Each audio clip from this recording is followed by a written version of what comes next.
Sebelum mulai videonya, jangan lupa untuk klik tombol subscribe dulu ya. Dan buat kalian yang sudah subscribe, makasih banyak.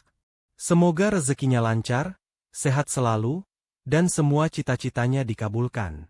Amin. Yuk, langsung aja kita mulai videonya. Firman duduk termenung di ruang kerjanya yang mewah di lantai 35 gedung pencakar langit miliknya. Dari balik jendela kaca besar, ia memandang kota Jakarta yang gemerlap dengan lampu-lampunya. Mobil-mobil mewah lalu lalang, papan reklame berkilau, dan gedung-gedung tinggi berdiri gagah seolah menunjukkan betapa megahnya dunia yang ia miliki. Namun di balik semua itu, ada rasa hampa yang tak bisa ia sembunyikan. Sebagai seorang miliarder muda, Firman memiliki segalanya yang diidamkan banyak orang. Perusahaan raksasa yang bergerak di bidang properti dan teknologi, rumah megah seluas lapangan bola, deretan mobil sport yang berjejer di garasi, bahkan rekening bank yang nilainya tak terhitung lagi. Namun setiap malam, saat lampu-lampu kota menyala dan keramaian mereda, ia merasakan kesepian yang tak pernah bisa diisi dengan kekayaan. Banyak orang menganggap Firman adalah sosok pria beruntung, pangeran masa kini yang hidupnya penuh kemewahan. Tetapi tidak ada yang tahu bahwa di balik jas mahal dan senyum formalnya, Firman merasa seperti burung dalam sangkar emas. Ia terjebak dalam rutinitas rapat, angka-angka, dan pesta sosial yang hanya penuh kepalsuan. Semua orang mendekatinya bukan karena dirinya, melainkan karena uang dan statusnya. Malam itu, sambil menatap secangkir kopi hitam yang sudah dingin, Firman bergumam lirih, apakah ini hidup yang kuinginkan? Apakah ini kebahagiaan yang kucari? Pertanyaan itu menghantui pikirannya selama berbulan-bulan.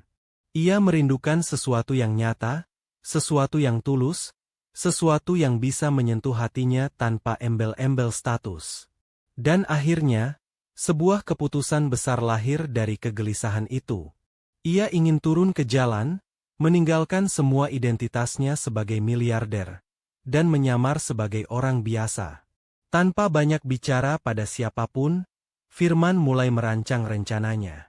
Ia meminta sopir pribadinya mengantarkan pakaian bekas, kaos lusuh, dan celana robek-robek. Ia sengaja menumbuhkan sedikit janggut di wajahnya, membuat rambutnya berantakan, dan mengambil sebuah karung goni untuk dijadikan wadah barang-barang bekas. Ia ingin merasakan bagaimana menjadi seorang pemulung. Pagi berikutnya, dengan perasaan campur aduk antara penasaran dan gugup, Firman keluar dari apartemennya bukan dengan jas mahal, melainkan dengan pakaian compang-camping. Ia berjalan menyusuri gang-gang kecil, menelusuri jalanan yang selama ini hanya ia lihat dari balik kaca mobil mewahnya. Untuk pertama kalinya, ia merasakan tatapan heran orang-orang, bahkan beberapa tatapan merendahkan. Hari itu panas terik. Firman berjalan membawa karung kosong di pundaknya, mencoba mengumpulkan botol plastik bekas dan kardus.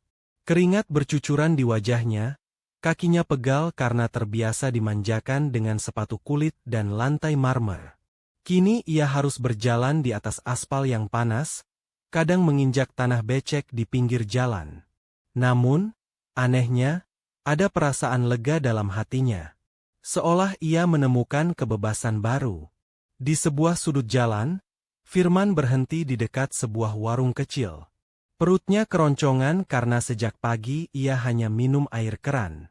Ia melirik warung itu, berharap bisa membeli sesuatu, namun ia menahan diri. Ia ingin benar-benar menjalani penyamaran ini, tidak boleh ada uang miliarder yang keluar dari dompetnya. Ia hanya membawa beberapa ribu rupiah yang ia peroleh dari menjual sedikit botol plastik. Saat sedang duduk di trotoar sambil menahan lapar, tiba-tiba seorang gadis datang menghampirinya. Gadis itu sederhana, mengenakan baju yang sudah agak pudar warnanya, namun wajahnya memancarkan kelembutan. Di tangannya ada sebungkus nasi bungkus yang masih hangat. "Mas, makanlah. Aku lihat dari tadi Mas kelihatan lelah sekali," ucap gadis itu dengan suara lembut. Firman tertegun. Ia tidak menyangka ada orang asing yang peduli padanya. Matanya menatap gadis itu lama, seolah ingin memastikan apakah ini nyata atau hanya ilusi. Aku nggak apa-apa, Mbak, jawab Firman ragu, mencoba menolak. Namun gadis itu tersenyum tulus. Aku tahu Mas pasti lapar. Ini nasi sederhana, cuma nasi putih, sayur lodeh, sama tempe goreng. Tapi aku ikhlas memberikannya. Firman merasakan sesuatu menghangat di dadanya. Selama ini, semua makanan mewah yang ia makan terasa hambar karena hanya bagian dari formalitas. Tetapi sebungkus nasi sederhana dari seorang gadis yang bahkan jelas bukan orang kaya, terasa begitu berharga. Dengan tangan gemetar, ia menerima nasi itu. Terima kasih, Mbak, aku benar-benar berterima kasih, ucap Firman dengan mata berkaca-kaca. Gadis itu hanya tersenyum kecil, lalu duduk sebentar di samping Firman. Namaku Hana. Aku tinggal di ujung gang itu. Aku tiap pagi bantu di warung, sore kerja apa saja yang bisa, malamnya jaga ibu yang lagi sakit. Hidup memang susah, Mas, tapi kalau kita masih bisa berbagi, kenapa tidak? Firman tercekat mendengarnya. Ia menatap wajah Hana yang tampak lelah namun tetap bersinar. Dalam hati ia berkata, inikah orang yang selama ini kucari? Seseorang yang memberi tanpa pamrih, meski dirinya kekurangan. Mereka berdua makan bersama di trotoar itu, sederhana namun hangat. Nasi bungkus yang biasanya terasa biasa saja, kali ini menjadi makanan ternak dalam hidup Firman. Ia tidak hanya mengisi perutnya, tapi juga mengisi hatinya yang kosong. Hari mulai beranjak sore. Hana pamit pulang, sementara Firman duduk termenung. Pertemuan singkat itu meninggalkan bekas yang dalam di hatinya. Ia tidak tahu kenapa, tapi ada sesuatu yang berbeda pada Hana. Kebaikan gadis itu seolah menyalakan api kecil di dalam dirinya, api yang membuatnya ingin mengenal lebih jauh. Firman menatap karung goni di sampingnya. Hari ini aku menemukan sesuatu yang tak bisa kubeli dengan uang. Ketulusan, gumamnya pelan. Langkah pertama Firman di jalanan telah dimulai. Ia tidak tahu kemana kisah ini akan membawanya, tetapi satu hal yang pasti, pertemuannya dengan Hana adalah awal dari perjalanan baru yang akan mengubah hidupnya selamanya. Langit Jakarta pagi itu sedikit mendung, awan kelabu bergelayut rendah seakan menahan sinar matahari agar tidak menembus bumi. Jalanan masih ramai oleh aktivitas warga. Pedagang sayur yang berteriak menawarkan dagangan, tukang becak yang mengayuh pelan menunggu penumpang, serta anak-anak sekolah yang berlarian dengan seragam putih biru. Di tengah keramaian itu, Firman berjalan pelan sambil memanggul karung goni yang setengah terisi botol plastik bekas. Ia baru saja memulai harinya sebagai pemulung untuk hari kedua. Badannya masih terasa pegal, telapak kakinya sakit karena terbiasa memakai sepatu kulit mahal dan kini harus bertahan dengan sandal jepit tipis yang ia beli dari pasar loak. Tetapi meski tubuhnya mengeluh, hatinya terasa lebih ringan daripada saat ia duduk di kursi direksi. Pikirannya terus melayang pada pertemuan kemarin. Senyum lembut Hana, tatapan matanya yang penuh empati, serta sebungkus nasi hangat yang ia berikan, semuanya membekas dalam ingatan Firman. Ia bahkan masih bisa merasakan kehangatan nasi bungkus itu, meski sudah habis sejak semalam. Bukan sekadar rasa kenyang, melainkan rasa dihargai sebagai manusia. Kenapa ya, aku begitu teringat padanya? Gumam Firman sambil menatap jauh. Padahal aku baru mengenalnya kemarin. Ia tidak menyadari bahwa langkah kakinya sudah membawanya ke dekat warung kecil tempat Hana bekerja. Dari balik jarak beberapa meter, Firman melihat Hana tengah sibuk melayani pembeli. Meski pakaiannya sederhana dan wajahnya tanpa make-up, ada ketulusan yang terpancar dari setiap gerakannya. Tangannya lincah menyendok nasi, menyapa pelanggan dengan senyum, lalu kembali ke dapur kecil di belakang warung. Firman menahan diri untuk tidak mendekat. Ia memilih duduk di bangku kayu lapuk di seberang jalan, seakan hanya seorang pemulung lelah yang sedang beristirahat. Matanya terus memperhatikan Hana, Bukan dengan pandangan pria yang terpesona akan kecantikan semata, melainkan kekaguman pada sosok perempuan yang berjuang dengan penuh keteguhan. Hana tampak kelelahan, peluh membasahi dahinya, tapi ia tidak pernah mengeluh. Bahkan ketika seorang pelanggan marah karena pesanan agak lama, Hana tetap menanggapinya dengan sabar.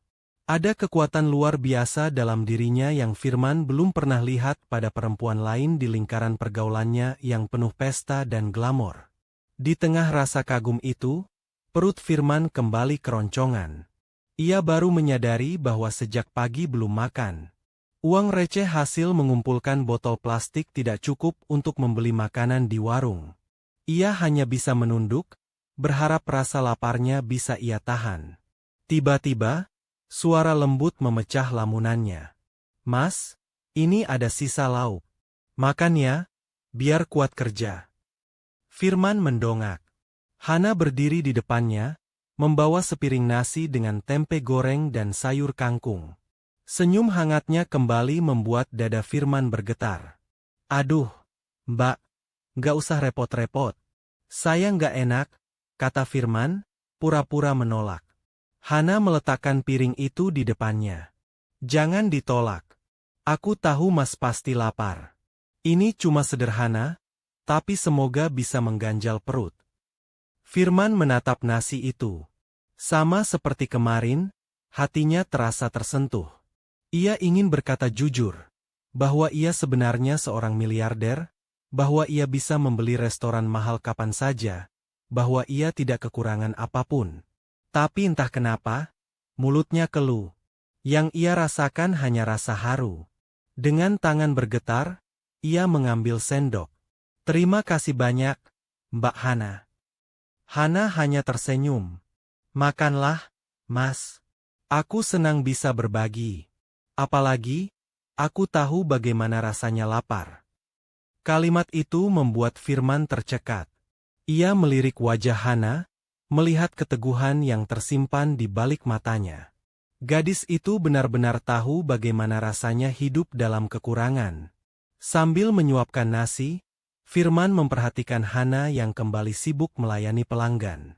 Ia mulai menyadari bahwa di balik senyum itu, ada lelah yang tersimpan. Sesekali Hana menyeka keringat dengan ujung kerudungnya, sesekali ia menunduk seakan menahan sakit di punggungnya. Namun ia tetap tegar, tetap ramah. Setelah selesai makan, Firman memberanikan diri bertanya, "Mbak Hana, boleh aku tahu, kenapa Mbak begitu baik sama aku? Aku kan cuma pemulung, orang asing." Hana duduk sebentar di sampingnya. Suaranya pelan, seolah keluar dari hati yang jujur. "Mas, aku diajarkan ibu sejak kecil, kalau kita masih bisa memberi, walau sedikit, itu akan jadi berkah. Hidup ini sudah cukup keras. Kalau kita tidak saling tolong, siapa lagi? Lagi pula, siapapun Mas, pemulung atau bukan, tetap manusia. Manusia butuh makan, butuh diperhatikan." Firman terdiam lama. Kata-kata Hana sederhana, tapi menghantam batinnya yang selama ini penuh kesombongan. Ia teringat pesta-pesta mewah di Hotel Bintang 5, di mana makanan berlimpah sampai terbuang sia-sia. Sementara di sini, seorang gadis miskin masih mau berbagi nasi dengan orang asing. Hari itu menjadi titik balik kecil dalam hati Firman. Ia tidak lagi melihat Hana sekadar gadis miskin. Ia melihatnya sebagai guru kehidupan, seseorang yang menunjukkan arti ketulusan tanpa pamrih. Seiring berlalunya waktu, Firman sering duduk di bangku kayu itu, berpura-pura lelah, hanya untuk melihat Hana bekerja. Ia memperhatikan cara Hana menyapa pelanggan, cara ia membantu ibunya pulang ke rumah kecil di ujung gang, dan cara ia tetap tersenyum meski tubuhnya tampak rapuh. Firman mulai mengikuti langkah Hana dari jauh, tanpa sepengetahuannya. Ia melihat Hana masuk ke sebuah rumah sederhana berdinding papan. Dari jendela kecil, Firman menyaksikan Hana merawat seorang wanita tua yang terbaring di kasur tipis. Dengan sabar, Hana menyuapi ibunya, mengusap keningnya dengan kain basah, lalu duduk sambil membacakan doa pelan. Pemandangan itu membuat hati Firman semakin bergetar. Aku punya rumah sebesar istana, tapi tidak pernah merasakan kehangatan seperti ini. Sementara mereka tinggal di rumah kecil, tapi penuh kasih sayang. Malam itu, Firman berjalan pulang ke tempat kos murah yang ia sewa demi menyempurnakan penyamarannya. Di kamarnya yang sempit, ia merebahkan diri di lantai dengan alas tikar. Matanya menatap langit-langit, tetapi pikirannya dipenuhi wajah Hana. Ia bertanya-tanya, kenapa seorang gadis miskin bisa membuatnya merasa hidup kembali? Kenapa sebungkus nasi sederhana mampu membuat hatinya lebih bahagia daripada makan malam jutaan rupiah di restoran mewah? Jawabannya perlahan muncul, karena untuk pertama kalinya, Firman merasakan ketulusan yang tidak bisa dibeli dengan uang.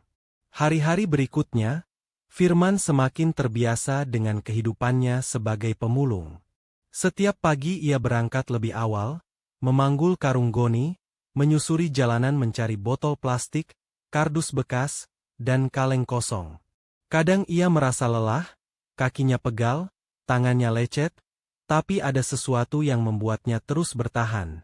Pertemuannya dengan Hana.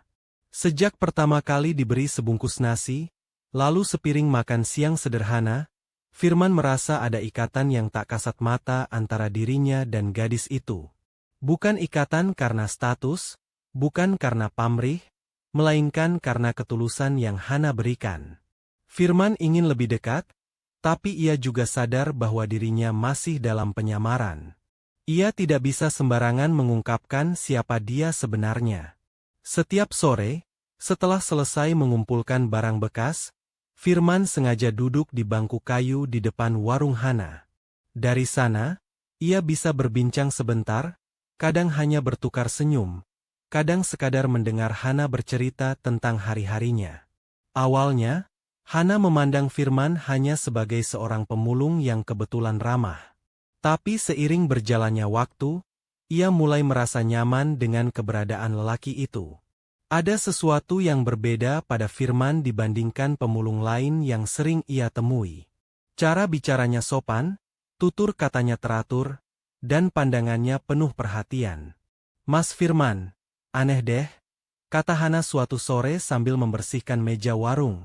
"Pemulung biasanya kasar, ngomongnya ceplas-ceplos, suka maksa minta makanan. Tapi Mas nggak begitu. Mas lebih kayak orang terpelajar."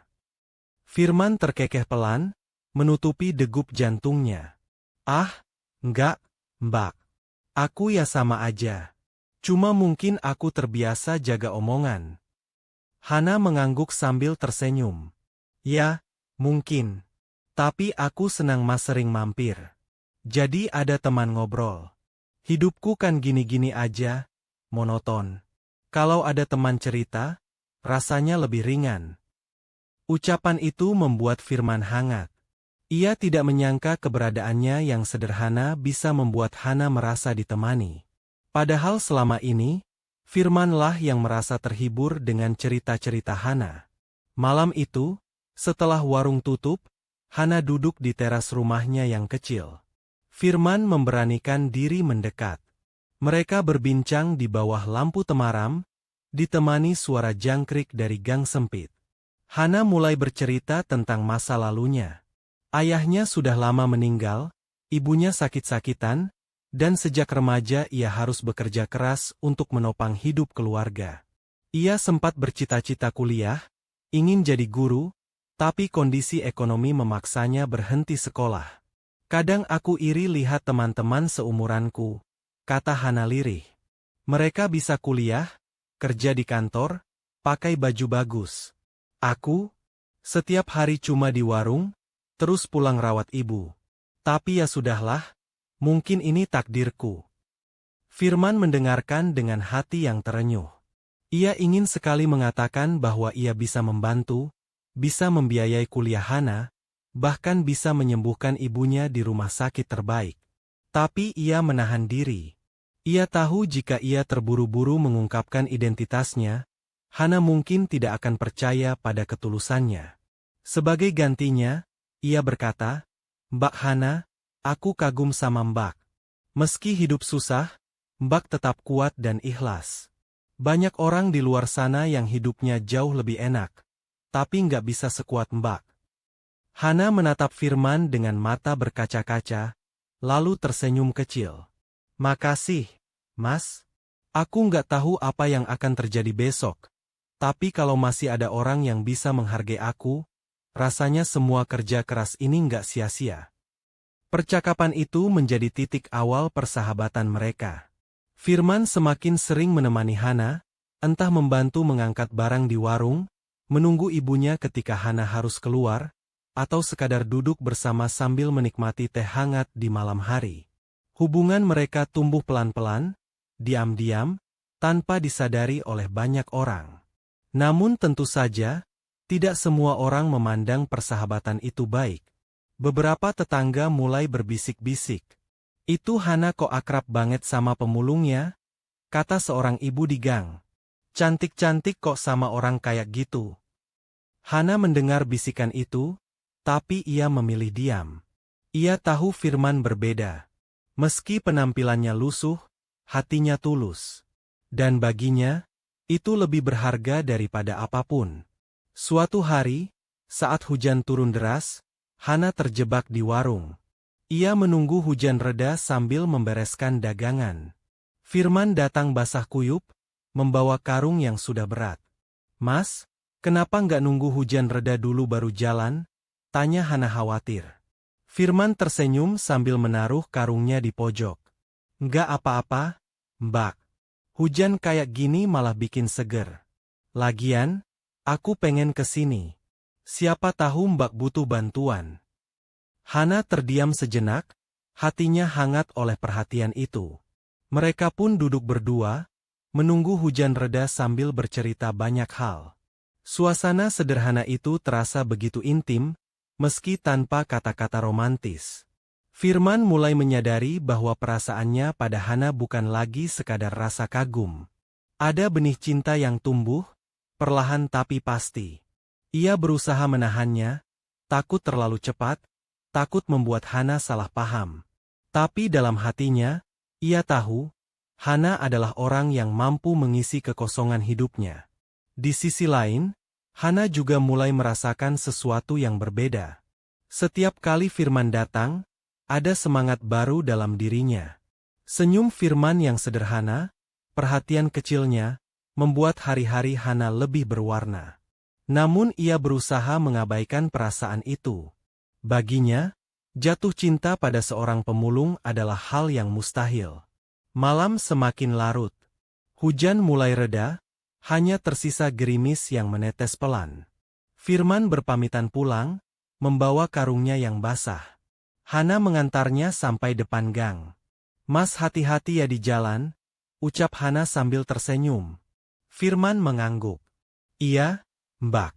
Sampai besok. Saat Firman berjalan pergi, Hana menatap punggungnya lama. Ada rasa yang ia sendiri sulit jelaskan. Dan malam itu, keduanya tertidur dengan hati yang sama-sama bergetar. Persahabatan mereka tumbuh diam-diam, tanpa disadari, mulai berubah menjadi sesuatu yang lebih dalam. Malam itu, langit Jakarta kelabu, dihiasi rintik hujan yang jatuh perlahan.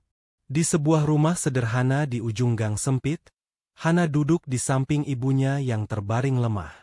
Wajah ibunya pucat, napasnya tersengal, dan batuk kecil sesekali terdengar. Hana dengan sabar mengelap keringat di dahi ibunya menggunakan kain basah. Ibu harus kuat, ya, bisik Hana lembut, berusaha menahan air mata. Besok aku coba cari obat lagi. Kalau ada rezeki, kita bisa periksa ke dokter. Ibunya tersenyum tipis, mencoba memberi ketenangan meski tubuhnya sendiri menjerit sakit. Hana, jangan terlalu capek, nak. Ibu tidak apa-apa. Ibu cukup senang masih bisa melihatmu di sini. Hana menggenggam tangan ibunya, erat. Aku nggak capek, Bu. Aku cuma ingin ibu sehat lagi. Di luar rumah, Firman berdiri diam. Ia baru saja mengantar Hana pulang, tapi saat melihat Hana masuk ke rumah, ia tanpa sadar melangkah mendekat. Dari celah jendela kecil, ia menyaksikan percakapan itu. Hatinya serasa diremas. Selama ini ia hanya tahu Hana gadis kuat, ceria meski hidup miskin. Tapi malam itu, ia melihat sisi lain. Seorang anak yang berjuang keras menahan luka, menyembunyikan kesedihan di balik senyum. Firman memutuskan untuk tidak masuk. Ia berjalan pelan ke kos murah tempatnya tinggal, tapi pikirannya terus terisi bayangan Hana dan ibunya. Ia teringat ucapan Hana beberapa hari lalu tentang cita-citanya yang terkubur. Malam itu, untuk pertama kalinya Firman menangis sendirian di kamarnya yang sempit. Bukan karena dirinya, tapi karena seorang gadis sederhana yang telah mengajarinya arti keteguhan. Keesokan harinya, Firman menemui Hana di warung. Gadis itu tetap tersenyum ramah pada pelanggan, seolah tidak ada beban di hatinya. Firman memilih duduk di bangku kayu, memperhatikan Hana yang sibuk. Setelah agak sepi, ia memberanikan diri membuka percakapan. "Mbak Hana, semalam aku lihat Mbak lagi jaga ibu. Ibu Mbak sakit ya?" tanya Firman hati-hati. Hana terdiam sejenak, lalu menghela napas panjang. "Iya, Mas. Ibu sudah lama sakit. Kata dokter dulu, ada masalah di paru-paru. Tapi aku nggak bisa rutin bawa ke rumah sakit. Uangku nggak cukup. Jadi selama ini cuma beli obat warung, kadang minta bantuan tetangga." Firman merasakan dadanya sesak mendengar itu. Ia ingin sekali berkata, "Aku bisa bayar semua biaya rumah sakit, aku bisa pastikan ibu sembuh." Tapi ia menahan diri. Ia masih terikat dengan penyamaran, masih ingin melihat sejauh mana Hana tetap teguh dalam perjuangannya. Hana melanjutkan ceritanya dengan suara lirih. "Aku kadang iri, Mas. Lihat orang-orang bisa bawa orang tua mereka berobat ke rumah sakit bagus. Sementara aku, hanya bisa berharap ibu kuat. Aku bekerja keras di warung, kadang bantu cuci pakaian orang, tapi uangnya selalu kurang. Tapi ya sudahlah. Yang penting aku bisa ada di samping ibu." Mata Hana berkaca-kaca, namun ia cepat-cepat tersenyum untuk menutupi kesedihannya. Firman terdiam, menahan gejolak dalam dadanya. Ia tidak pernah melihat seseorang begitu tabah menanggung penderitaan. "Mas," kata Hana tiba-tiba, "maaf ya, aku jadi curhat. Aku cuma merasa nyaman cerita sama Mas. Entah kenapa, aku percaya sama Mas." Firman menatap Hana lama. Kata-kata itu seperti menancap ke hatinya. Ia ingin berjanji akan selalu ada untuk Hana, tapi sekali lagi ia menahan diri. Ia hanya menjawab dengan suara tenang, "Mbak Hana, aku janji, aku akan selalu dengar cerita Mbak. Aku senang bisa jadi teman Mbak." Sejak hari itu, Hana semakin sering membuka diri. Ia bercerita tentang hutang kecil di warung tetangga, tentang mimpinya yang tak kesampaian, tentang rasa lelah yang sering ia sembunyikan dari ibunya. Firman mendengarkan semuanya dengan penuh perhatian. Kadang, saat Hana menangis diam-diam di sudut warung, Firman pura-pura melihat ke arah lain, memberi ruang agar Hana tetap merasa kuat. Tapi di dalam hati, ia berjanji, suatu saat nanti, ia akan menghapus semua air mata itu. Malam hari, Firman merenung di kamarnya. Ia membandingkan hidupnya dengan Hana. Ia punya rumah megah, keluarga besar yang sibuk dengan bisnis, tapi jarang ada kehangatan. Sementara Hana, meski hidup miskin dan penuh penderitaan, tetap punya kasih sayang yang tulus untuk ibunya. "Betapa egoisnya aku selama ini," pikir Firman. "Aku punya segalanya, tapi selalu merasa hampa. Sementara Hana, dia punya sedikit, tapi mampu tetap ikhlas. Aku harus belajar darinya." Hari-hari berikutnya, Firman tidak hanya menjadi teman ngobrol Hana. Ia mulai membantu pekerjaan kecil. Mengangkat beras ke warung, menyapu halaman rumah Hana, bahkan menemani ibunya ketika Hana harus keluar. Hana sempat menolak karena merasa sungkan, tapi Firman menegaskan, "Aku ikhlas, Mbak. Anggap saja ini cara aku berterima kasih. Semakin lama, kehadiran Firman menjadi bagian dari hidup Hana. Meski Hana masih menganggapnya hanya seorang pemulung yang baik hati, diam-diam ia mulai merasakan ketergantungan emosional. Ada rasa tenang setiap kali Firman ada di dekatnya. Namun di balik semua itu, Hana tetap menyimpan luka. Luka tentang masa depan yang suram, tentang ketidakpastian, dan tentang rasa takut kehilangan ibunya. Ia tidak pernah menunjukkannya di depan banyak orang. Hanya ketika sendirian, ia membiarkan air matanya jatuh. Firman tahu itu. Ia bisa membaca mata Hana yang kadang berkaca-kaca, senyum yang dipaksakan. Dan itu membuatnya semakin yakin. Hana bukan sekadar gadis baik hati, tapi seorang pejuang yang luar biasa. Suatu sore, ketika langit mulai jingga, Firman dan Hana duduk di depan rumah. Hana menatap langit dengan wajah sayu. "Mas, kalau besok ibu nggak ada lagi, aku nggak tahu apa aku bisa kuat." Firman tercekat mendengarnya. Ia ingin sekali berkata, "Aku akan selalu ada untukmu, Hana. Aku akan menjaga dan mendukungmu." Tapi ia hanya menggenggam pelan tangan Hana, sesuatu yang selama ini ia tahan. "Mbak Hana pasti bisa kuat," ucap Firman lirih. "Karena Mbak sudah membuktikannya. Mbak sudah lebih kuat daripada yang Mbak kira." Hana menoleh, menatap mata Firman. Ada kehangatan di sana, kehangatan yang membuatnya percaya bahwa ia tidak sendirian. Malam itu, Firman pulang dengan hati penuh tekad. Ia sadar, ia tidak bisa terus melihat Hana menderita. Lambat laun, ia harus melakukan sesuatu. Tapi untuk saat ini, ia hanya bisa menemani, mendengar, dan menyimpan janji dalam hati. Ia akan menjadi cahaya dalam kegelapan Hana. Matahari sore merambat turun perlahan, meninggalkan cahaya keemasan di langit Jakarta. Di gang sempit yang sudah akrab dengan bau gorengan dan suara anak-anak bermain, Firman berjalan sambil membawa sebuah karung lusuh di punggungnya. Dari luar, ia terlihat seperti pemulung pada umumnya. Baju kusam, sandal jepit tipis, wajah sedikit kotor oleh debu jalanan. Tapi di dalam dadanya, hatinya berdebar keras. Ada sesuatu yang ingin ia lakukan hari ini, sesuatu yang sudah ia rencanakan sejak beberapa malam lalu. Beberapa hari terakhir, Firman tidak bisa berhenti memikirkan Hana. Gadis itu telah memberinya sebungkus nasi di saat ia berpura-pura kelaparan. Nasi sederhana dengan lauk tahu tempe itu justru lebih berarti dibandingkan jamuan mewah di restoran bintang 5 yang sering ia datangi dulu. Dari sebungkus nasi itu, Firman merasa kehangatan manusia yang sesungguhnya, yang selama ini hilang dari hidupnya. Hari itu, Firman ingin membalas kebaikan kecil itu.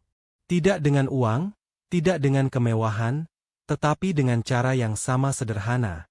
Sebungkus nasi. Sejak pagi, ia mencari pekerjaan serabutan. Ia ikut membantu tukang becak menambal ban, mengangkat barang di pasar, hingga memungut botol plastik lebih giat dari biasanya. Badan Firman terasa pegal, keringatnya bercucuran, tapi hatinya dipenuhi semangat. Di akhir hari, ia berhasil mengumpulkan sedikit uang. Tidak banyak, bahkan untuk ukuran dirinya sebagai miliarder, uang itu tidak ada artinya. Tapi untuk pertama kalinya, ia merasa perjuangan kecil itu begitu berharga. Dengan uang hasil keringatnya, Firman mampir ke warung sederhana. Ia membeli sebungkus nasi lengkap dengan sayur sop dan ayam kecil. Bungkusnya sederhana, kertas coklat biasa. Namun bagi Firman, bungkus itu adalah simbol keikhlasan. Sore itu, Hana baru saja selesai membereskan warung. Ia tampak lelah, namun tetap tersenyum. Ibunya masih terbaring di dalam rumah, dan Hana baru saja selesai memberikan obat seadanya. Saat ia keluar ke teras untuk mengambil udara segar, Firman muncul sambil membawa bungkusan itu. "Mbak Hana," panggil Firman pelan. Hana menoleh, tersenyum ketika melihat Firman. Mas Firman. Dari mana aja? Kok lama nggak kelihatan? Firman mendekat, lalu menyerahkan bungkusan nasi itu dengan kedua tangannya. Ini, buat Mbak dan Ibu. Nggak seberapa, tapi aku pengen kasih. Anggap aja balasan dari kebaikan Mbak waktu kasih aku nasi dulu. Hana menatap bungkusan itu lama, lalu kembali menatap Firman. Ada rasa haru yang tiba-tiba mengalir di dadanya. Seorang pemulung, yang bahkan hidupnya sendiri penuh keterbatasan, masih ingat untuk berbagi di tengah kesulitan. Mas, kenapa repot-repot? Suara Hana bergetar. Kan Mas juga butuh. Aku jadi nggak enak. Firman tersenyum kecil. Mbak, waktu itu nasi dari Mbak berarti banget buat aku. Rasanya hangat, bikin aku merasa masih ada orang baik di dunia ini. Aku cuma pengen Mbak dan Ibu juga ngerasain hal yang sama. Aku ikhlas, Mbak. Hana menunduk, matanya berkaca-kaca. Tangannya gemetar menerima bungkusan nasi itu. Ia merasa seolah Tuhan mengingatkannya bahwa kebaikan sekecil apapun tidak pernah hilang, selalu kembali dengan cara yang tak disangka. Terima kasih, Mas, ucap Hana lirih, suaranya serak menahan tangis. Aku nggak tahu harus bilang apa. Firman hanya tersenyum. Nggak usah bilang apa-apa. Senyum Mbak aja udah cukup buat aku. Malam itu, Hana membawa masuk bungkusan nasi itu dan memberikannya kepada ibunya. Bu, ini ada nasi buat kita. Dikasih sama Mas Firman. Ibunya menatap heran. Mas Firman? Pemulung itu? Iya, Bu. Dia yang kasih. Katanya buat kita berdua, jawab Hana. Ibunya terdiam sejenak, lalu tersenyum penuh arti. Nak, jangan pernah remehkan orang baik. Kadang, yang kita anggap tidak punya apa-apa justru punya hati paling kaya. Jaga baik-baik pertemananmu dengan dia. Hana mengangguk. Air matanya jatuh tanpa bisa ia tahan. Malam itu, ia makan bersama ibunya dengan nasi pemberian Firman. Meski sederhana, rasanya begitu nikmat, seolah ada kehangatan yang menyelimuti ruangan kecil itu. Sementara itu, Firman berjalan pulang ke kosnya. Meski tubuhnya lelah, hatinya penuh rasa bahagia yang tidak bisa dijelaskan. Ia baru saja belajar sesuatu. Kebahagiaan sejati bukan tentang memberi banyak, melainkan memberi dengan hati. Hari-hari berikutnya, hubungan Firman dan Hana semakin dekat. Hana mulai lebih terbuka. Ia bercerita tentang masa kecilnya yang penuh mimpi, tentang keinginannya dulu ingin menjadi guru, tentang bagaimana semua itu hancur karena kondisi ekonomi. Firman mendengarkan dengan seksama, merasa setiap cerita Hana seperti membuka matanya lebih lebar tentang arti kehidupan. Kadang mereka duduk bersama di bangku kayu depan rumah Hana, membicarakan hal-hal kecil. Hana tertawa meski kelelahan, Firman ikut tertawa melihatnya. Dalam kebersamaan itu, mereka tidak butuh apa-apa selain ketulusan. Namun di balik semua itu, Firman juga sadar bahwa waktu tidak bisa terus berjalan seperti ini. Ia tahu penyamarannya punya batas. Cepat atau lambat, ia harus menghadapi kenyataan. Siapa dirinya sebenarnya. Tapi untuk saat itu, ia memilih menikmati momen-momen kecil bersama Hana. Suatu sore, Hana berkata dengan nada sendu. Mas, kadang aku merasa hidupku nggak adil. Aku kerja keras, tapi hasilnya selalu kurang. Aku ingin bahagiain ibu, tapi rasanya semua jalan tertutup. Firman menatapnya, lalu berkata pelan, Mbak Hana, hidup memang nggak selalu adil. Tapi aku percaya, orang baik pasti akan dapat kebaikan juga. Mungkin bukan sekarang, tapi suatu hari nanti. Mbak cuma perlu terus kuat. Hana tersenyum pahit, tapi kata-kata itu entah kenapa menenangkan hatinya. Ia merasa Firman benar, bahwa masih ada harapan, meski tipis.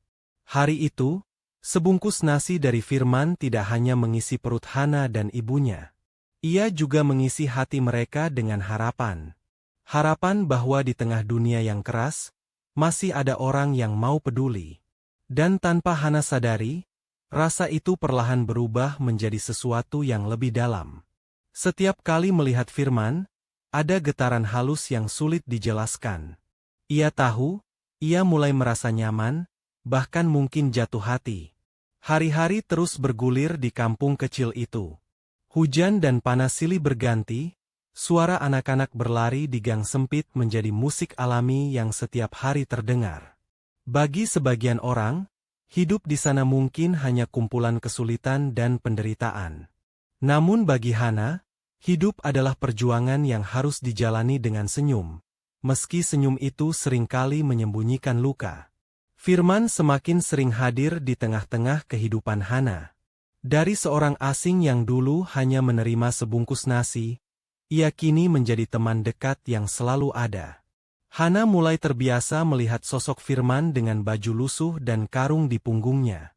Baginya, Firman bukan sekadar pemulung, tapi juga sahabat yang bisa membuatnya merasa tidak sendirian. Suatu pagi, ketika warung Hana agak sepi, Firman datang dengan wajah penuh keringat.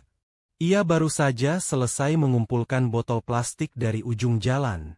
"Halo, Mbak Hana," sapanya ceria, meski suaranya agak ngos-ngosan. Hana menoleh dan tertawa kecil melihat wajah Firman yang basah oleh keringat. "Mas Firman, kalau kerja jangan terlalu maksa. Nanti jatuh sakit." Firman mengibaskan tangannya. "Ah, enggak apa-apa. Keringetan gini sehat kok. Lagian, kalau aku sakit kan ada Mbak Hana yang jagain." Hana pura-pura cemberut, padahal hatinya hangat. "Mas ini bisa aja. Aku aja udah repot sama ibu. Kalau ditambah jagain mas, bisa pusing 7 keliling." Mereka tertawa bersama. Tawa itu ringan, sederhana, tapi mampu membuat udara yang panas terasa lebih sejuk. Hari itu, setelah beres dengan pekerjaannya, Firman duduk di bangku kayu depan warung. Hana membuatkan teh hangat dalam gelas kecil dan meletakkannya di hadapan Firman. "Wah, terima kasih, Mbak," ucap Firman sambil menyeruput teh itu dengan lahap. "Ini teh terenak yang pernah aku minum." Hana mengangkat alisnya. "Ah, Mas ini berlebihan. Cuma teh kampung kok." "Justru karena itu enak," jawab Firman mantap. "Aku udah minum macam-macam teh di hotel, restoran, tapi rasanya kosong. Beda sama teh buatan Mbak Hana, ada manisnya, ada hangatnya, ada hatinya." Ucapan itu membuat pipi Hana merona. Ia berusaha menutupi dengan tertawa. "Mas ini, suka bikin orang salah paham. Nanti dikira lagi gombal." Firman ikut tertawa. "Loh, aku serius kok. Aku ngomong apa adanya." Mereka kembali tertawa. Suasana itu sederhana, tapi justru disitulah mereka menemukan kebahagiaan kecil. Beberapa hari berikutnya, Firman dan Hana semakin sering berbagi momen ringan. Kadang Firman membantu mengantar belanjaan pelanggan warung, kadang ia menghibur Hana dengan cerita-cerita lucu dari pengalamannya di jalan. Meski penampilannya seperti pemulung, Firman memiliki cara berbicara yang sopan dan cerdas. Hal itu membuat Hana heran sekaligus kagum. Suatu sore, setelah hujan reda, anak-anak kampung berlari di jalan becek sambil bermain bola plastik. Firman ikut bergabung, membuat Hana tertawa terpingkal-pingkal melihatnya berlari dengan sandal jepit yang terlepas. "Mas Firman, hati-hati jatuh," teriak Hana sambil menutupi mulutnya agar tawa tidak terlalu keras. Benar saja, Firman terpeleset dan jatuh duduk di lumpur. Anak-anak tertawa, Hana pun ikut tertawa sampai matanya berair. Firman sendiri bukannya malu, malah ikut tertawa keras. "Wah, ternyata tanah juga kangen sama aku," ujarnya kocak.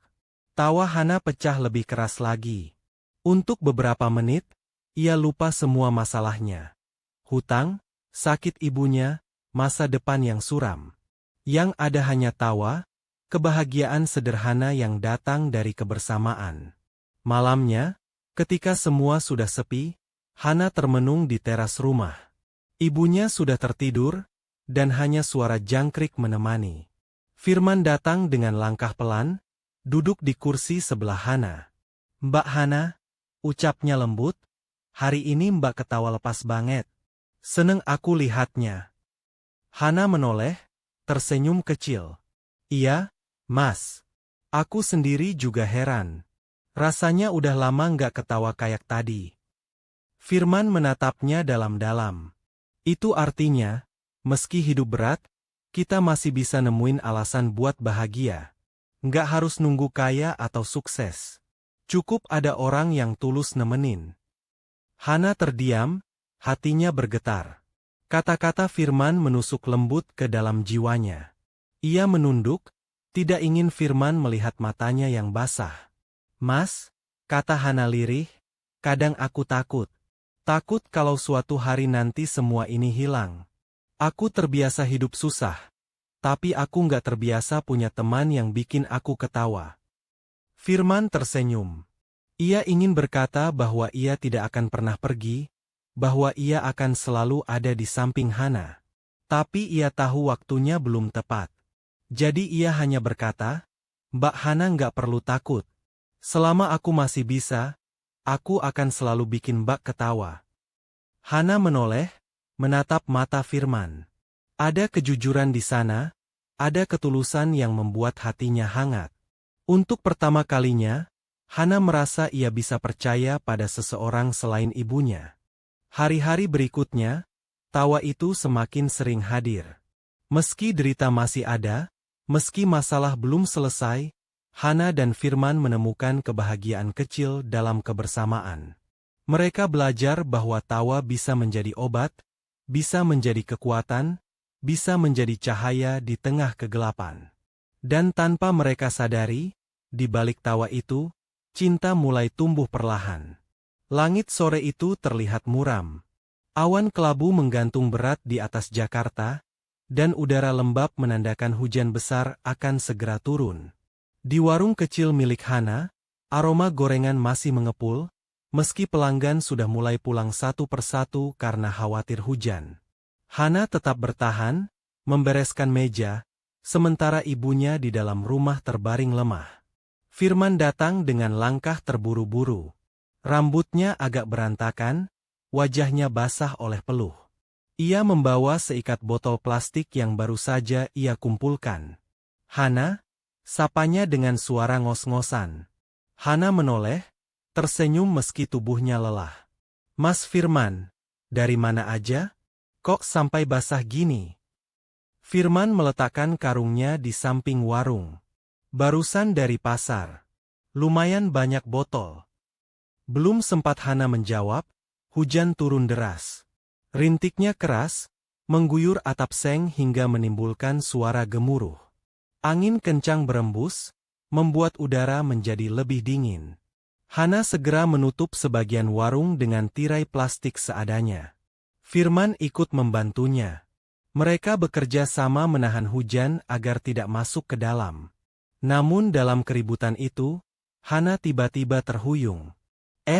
Hana, kamu kenapa?" Firman segera menahan tubuh Hana yang hampir jatuh. Hana menggeleng pelan, wajahnya pucat. "Aku nggak apa-apa, Mas. Cuma pusing dikit." Firman menatapnya khawatir.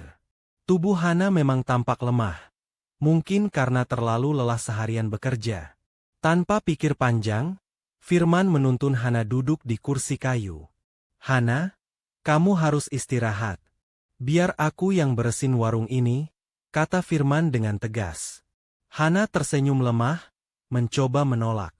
"Nggak usah, Mas. Aku bisa." "Udah, jangan keras kepala," potong Firman. "Sekarang giliran aku yang jaga kamu." Hana terdiam. Ada kehangatan dalam suara Firman, sesuatu yang membuatnya ingin percaya. Ia akhirnya pasrah, membiarkan Firman yang membereskan warung sementara ia duduk diam. Hujan semakin deras, kilat sesekali menyambar di langit. Firman menoleh ke arah Hana, yang kini bersandar lemah di kursi. Hatinya perih melihat gadis itu memaksakan diri. "Mbak Hana," Ucap Firman lirih. Kenapa sih selalu maksa diri? Kalau capek, ya bilang. Kamu nggak harus selalu kuat di depan orang lain. Hana menatap Firman, matanya berkaca-kaca. Kalau aku nggak kuat, siapa lagi yang jaga ibu? Aku cuma punya ibu, Mas. Aku nggak bisa jatuh. Firman terdiam. Kata-kata Hana menghantam hatinya. Ia tahu betul beratnya beban yang Hana tanggung. Ia ingin sekali berkata bahwa ia siap menanggung bersama, tapi ia menahan diri.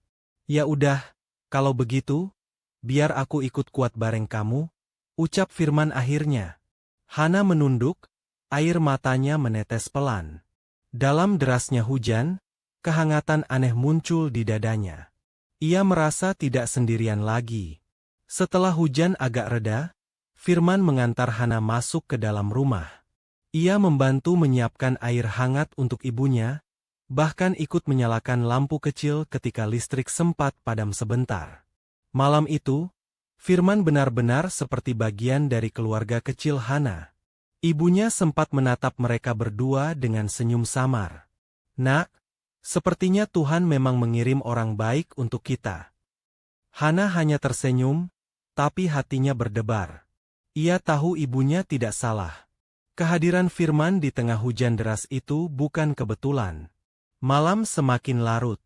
Hujan masih turun rintik-rintik, tapi suasana di rumah Hana terasa hangat.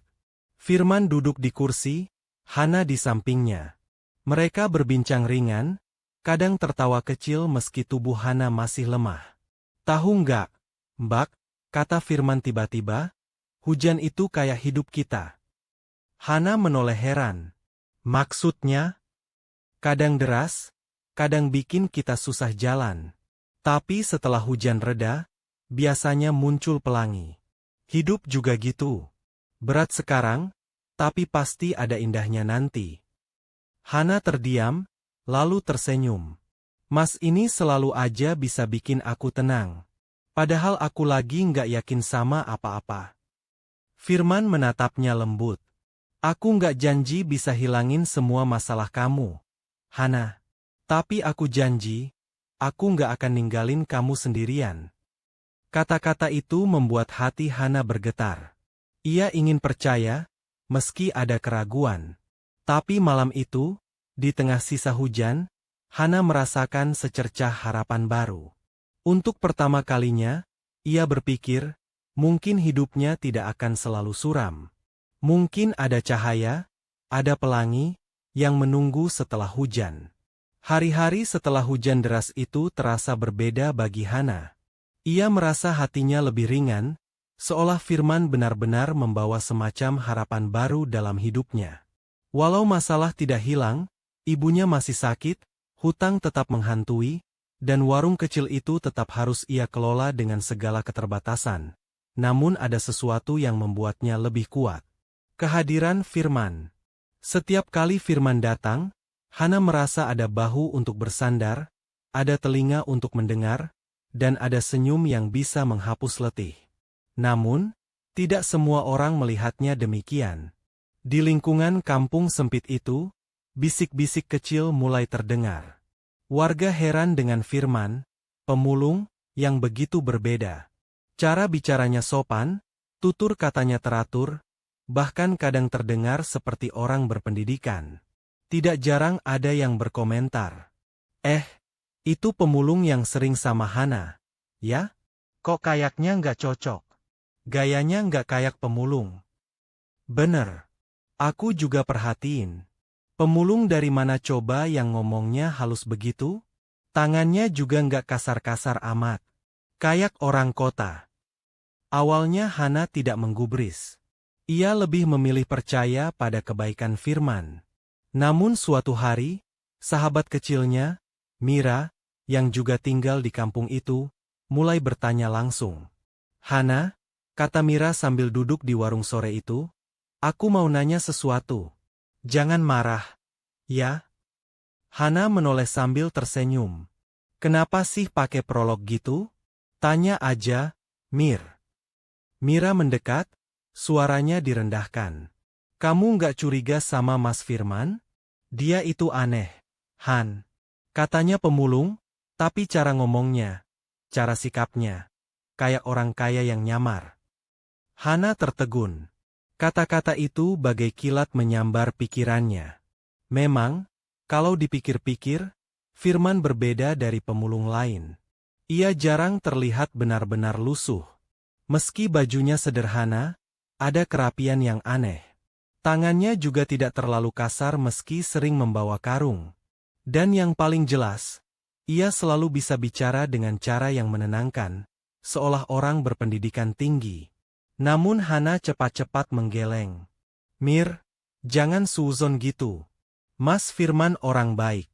Aku udah banyak lihat buktinya. Dia bantu aku, bantu ibu. Masa kamu curiga sama orang baik? Mira menghela napas.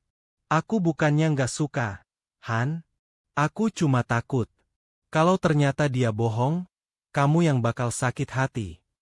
Ucapan itu membuat Hana terdiam. Ia tahu Mira benar. Tapi di dalam hatinya, Hana memilih menepis keraguan itu. Hari berikutnya, Hana sengaja memperhatikan Firman lebih detail. Saat mereka duduk bersama, ia memperhatikan cara Firman memegang gelas, cara ia memilih kata saat bicara, bahkan cara ia menunduk dengan sopan. Mas, tanya Hana tiba-tiba, boleh aku nanya sesuatu? Firman menoleh, sedikit kaget dengan nada serius Hana. Tentu, Mbak. Tanya aja.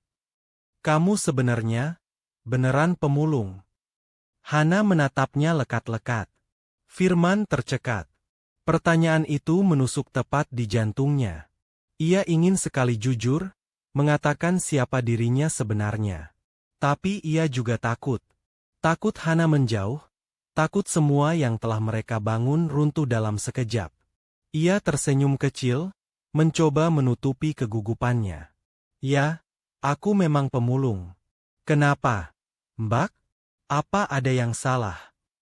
Hana menunduk, merasa bersalah sudah bertanya. Enggak, Mas. Aku cuma, orang-orang di sini ngomong macam-macam. Katanya kamu beda. Aku jadi kepikiran. Firman menghela napas lega, meski di dalam hatinya perih. Ia tahu, cepat atau lambat rahasianya akan terbongkar. Beberapa hari kemudian, kecurigaan semakin kuat. Saat Firman sedang membantu membawa barang belanjaan untuk Hana, seorang bapak tua lewat dan menatap Firman lama. Mas, saya kayak kenal wajah kamu deh. Pernah lihat di TV atau koran? Ya? Katanya polos. Firman langsung salah tingkah, menunduk cepat.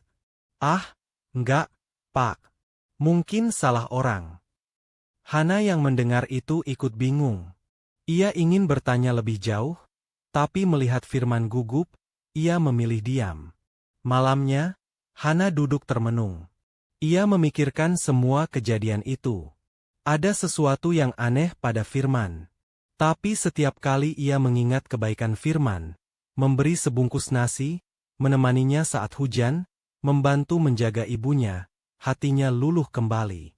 Kalaupun dia punya rahasia, batin Hana, aku percaya alasannya pasti baik. Aku nggak mau suuzon. Aku percaya sama ketulusan Mas Firman. Namun jauh di lubuk hatinya, Hana tahu, rahasia itu nyata. Ia hanya belum siap menghadapinya. Firman sendiri tidak bisa tidur malam itu. Ia duduk di ranjang kosnya yang sempit, menatap langit-langit. Hatinya penuh dilema. Sampai kapan aku bisa menyembunyikan ini?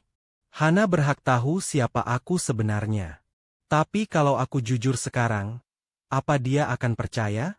Atau justru meninggalkanku? Ia memejamkan mata, menarik napas panjang. Dalam hatinya ia berdoa, semoga saat rahasia itu terbuka, Hana bisa melihat cintanya, bukan kebohongannya.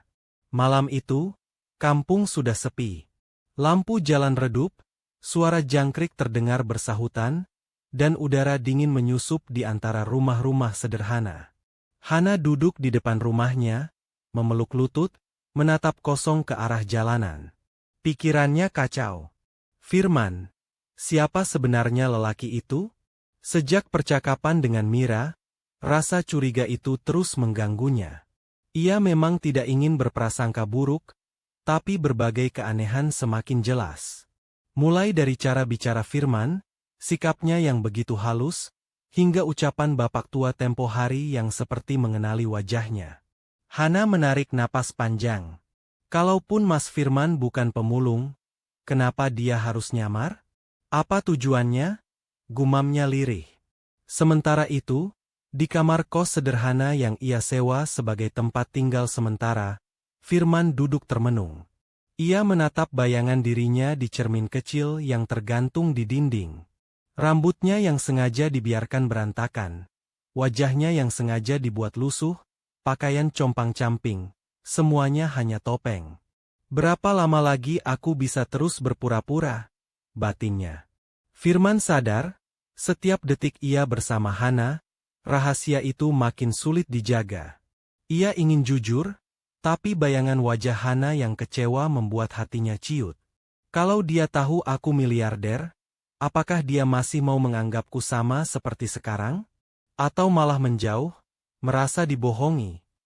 Firman menutup wajah dengan kedua tangannya. Ia merasa berada di persimpangan. Satu sisi ingin mempertahankan kebersamaan ini, satu sisi ingin mengungkapkan kebenaran. Keesokan harinya, Firman kembali datang ke warung Hana. Seperti biasa, ia membantu Hana merapikan meja dan kursi, menata piring, bahkan sesekali membantu melayani pembeli.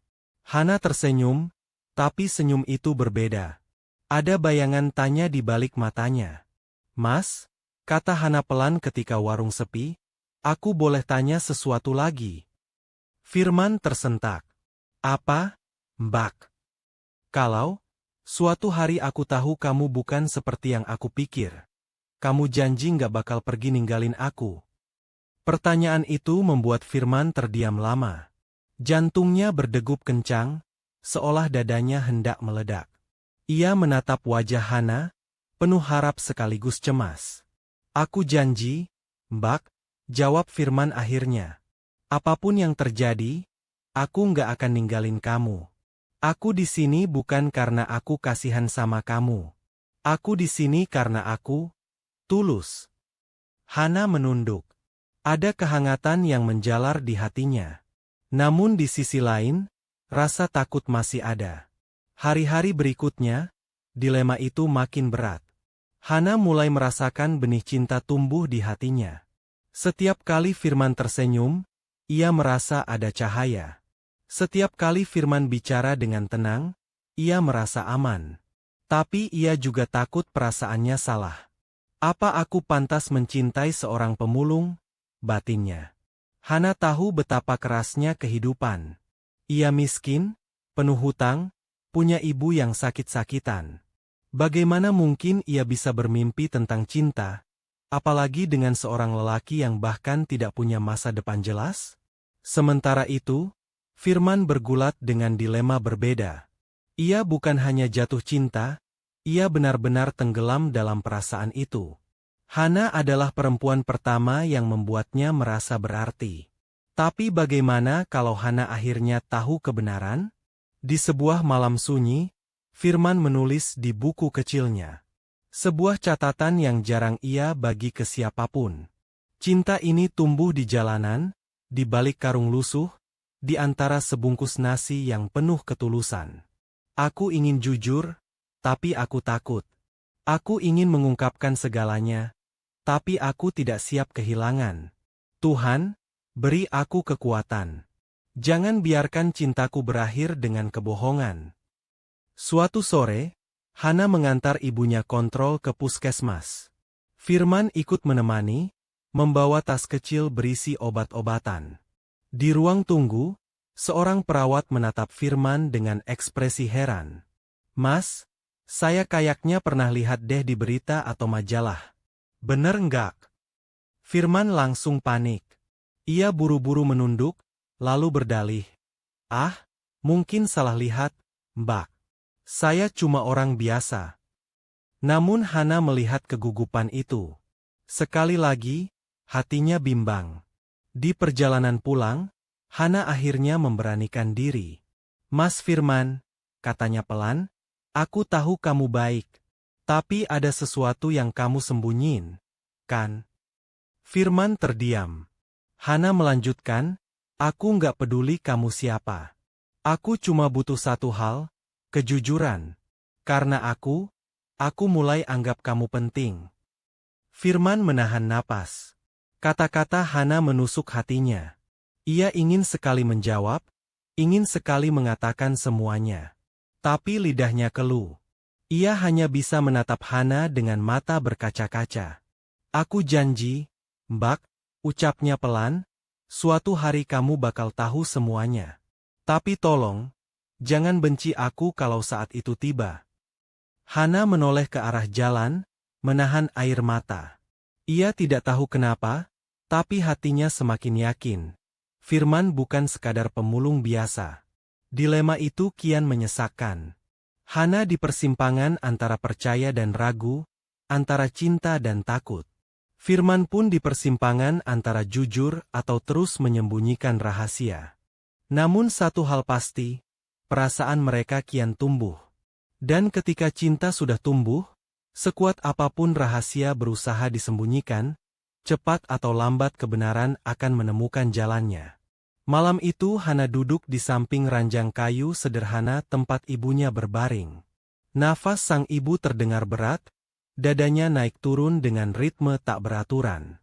Lampu bohlam redup menggantung di atas kepala, memberi cahaya samar yang membuat ruangan semakin terasa pengap. "Ibu kuat, ya?" bisik Hana sambil menggenggam tangan ibunya yang dingin. "Aku janji, aku bakal berusaha cari uang buat biaya operasi. Jangan nyerah, Bu." Air mata menetes di pipinya. Sudah berminggu-minggu ia memikirkan bagaimana caranya mendapatkan biaya untuk pengobatan. Warung kecil hasil jerih payahnya nyaris tak cukup untuk makan sehari-hari, apalagi untuk membayar operasi yang nilainya jutaan rupiah. Hutang ke tetangga pun sudah terlalu banyak. Hana merasa seperti berjalan di jalan buntu. Firman, yang duduk di kursi kecil di pojok ruangan, menyaksikan semua itu dengan hati remuk. Ia ingin sekali berdiri, berkata jujur, dan langsung menanggung semua biaya rumah sakit. Dengan kekayaannya, jumlah itu bukanlah apa-apa. Tapi ia takut. Takut Hana merasa ditipu, takut Hana berpikir semua kebaikan hanyalah bentuk belas kasihan seorang miliarder pada gadis miskin. Malam itu Firman tak bisa tidur. Ia berjalan mondar-mandir di kamar kosnya, lalu mengambil ponsel yang sejak lama ia sembunyikan. Satu panggilan ia lakukan, kepada tangan kanannya yang paling ia percaya. "Besok aku mau ada transfer anonim," katanya singkat. "Siapkan biaya operasi untuk pasien di rumah sakit. Atas nama Ibu Hana. Jangan ada yang tahu kalau itu dari aku." Di seberang sana, sang asisten sempat terdiam, lalu bertanya, "Tapi, Tuan, kalau Nona Hana tahu, bagaimana?" "Jangan sampai dia tahu. Lakukan seolah ada donatur yang tak ingin disebutkan namanya." Keesokan harinya, Hana membawa ibunya ke rumah sakit setelah kondisi semakin parah. Dengan jantung berdegup kencang, ia bertanya ke bagian administrasi tentang biaya. "Tenang, Mbak," kata petugas rumah sakit, "semua biaya operasi sudah ditanggung oleh donatur." Katanya ini bantuan dari hati yang tulus, tanpa nama. Hana tercengang. Matanya melebar, air mata langsung jatuh di pipinya. "Donatur? Tapi, siapa?" Petugas itu hanya tersenyum. "Kadang, Mbak, pertolongan datang dari arah yang tak disangka-sangka. Anggap saja ini rejeki." Hana langsung sujud syukur di lantai rumah sakit. Tangisnya pecah, bercampur bahagia dan haru. "Terima kasih, ya Allah, Engkau masih peduli pada kami. Engkau kirimkan malaikat dalam bentuk manusia." Firman yang berdiri tak jauh dari sana hanya menunduk, menahan air matanya sendiri. Ia melihat Hana memeluk ibunya dengan erat, penuh syukur. Hatinya lega sekaligus pedih. Lega karena ia bisa menolong, pedih karena ia harus tetap bersembunyi di balik rahasia. Hari operasi pun tiba. Hana tidak henti-hentinya berdoa di luar ruang operasi. Firman menemaninya, duduk di kursi besi panjang, memberi kekuatan. "Hana," katanya pelan, "apapun hasilnya nanti, kamu harus tetap kuat. Ibu pasti bangga punya anak sekuat kamu." Hana menoleh dengan mata basah. "Mas Firman, aku nggak tahu harus ngomong apa. Kalau bukan karena donatur itu, mungkin ibu nggak bisa dioperasi. Aku yakin, ini pertolongan Tuhan. Aku bersyukur ada orang baik di luar sana. Tapi aku juga bersyukur karena ada kamu, Mas. Kamu selalu ada di samping aku." Firman tersenyum getir. Ia ingin mengatakan, "Donatur itu aku." Tapi lidahnya keluh. Ia hanya bisa menggenggam tangan Hana erat-erat. Operasi berjalan lancar. Dokter keluar dengan senyum lega, memberi kabar bahwa ibu Hana berhasil melewati masa kritis. Hana langsung menangis, memeluk dokter, lalu berlari masuk untuk melihat ibunya yang masih terbaring dengan selang dan perban. "Terima kasih, Tuhan, terima kasih," isaknya sambil mencium tangan ibunya. Firman berdiri di pintu, menyaksikan momen itu dengan hati yang tak bisa digambarkan. Ada kebahagiaan yang luar biasa karena bisa melihat Hana tersenyum lagi.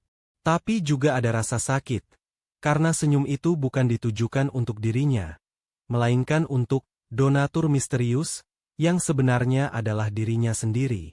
Beberapa hari setelah operasi, Hana semakin sering berdoa. Ia merenungi hidupnya yang berat, namun diisi oleh kejutan-kejutan tak terduga. "Mungkin ini jawaban dari semua doaku selama ini," batinnya. "Mungkin Tuhan ingin menunjukkan bahwa selalu ada jalan, bahkan di saat aku merasa buntu." Setiap kali ia memandang Firman, hatinya dipenuhi rasa syukur. Ia tidak tahu apa yang membuat lelaki itu begitu setia menemani, padahal hidupnya sendiri penuh kekurangan. Kalau bukan cinta, lalu apa? Tapi Hana menahan diri. Ia takut salah menafsirkan. Ia takut berharap terlalu jauh.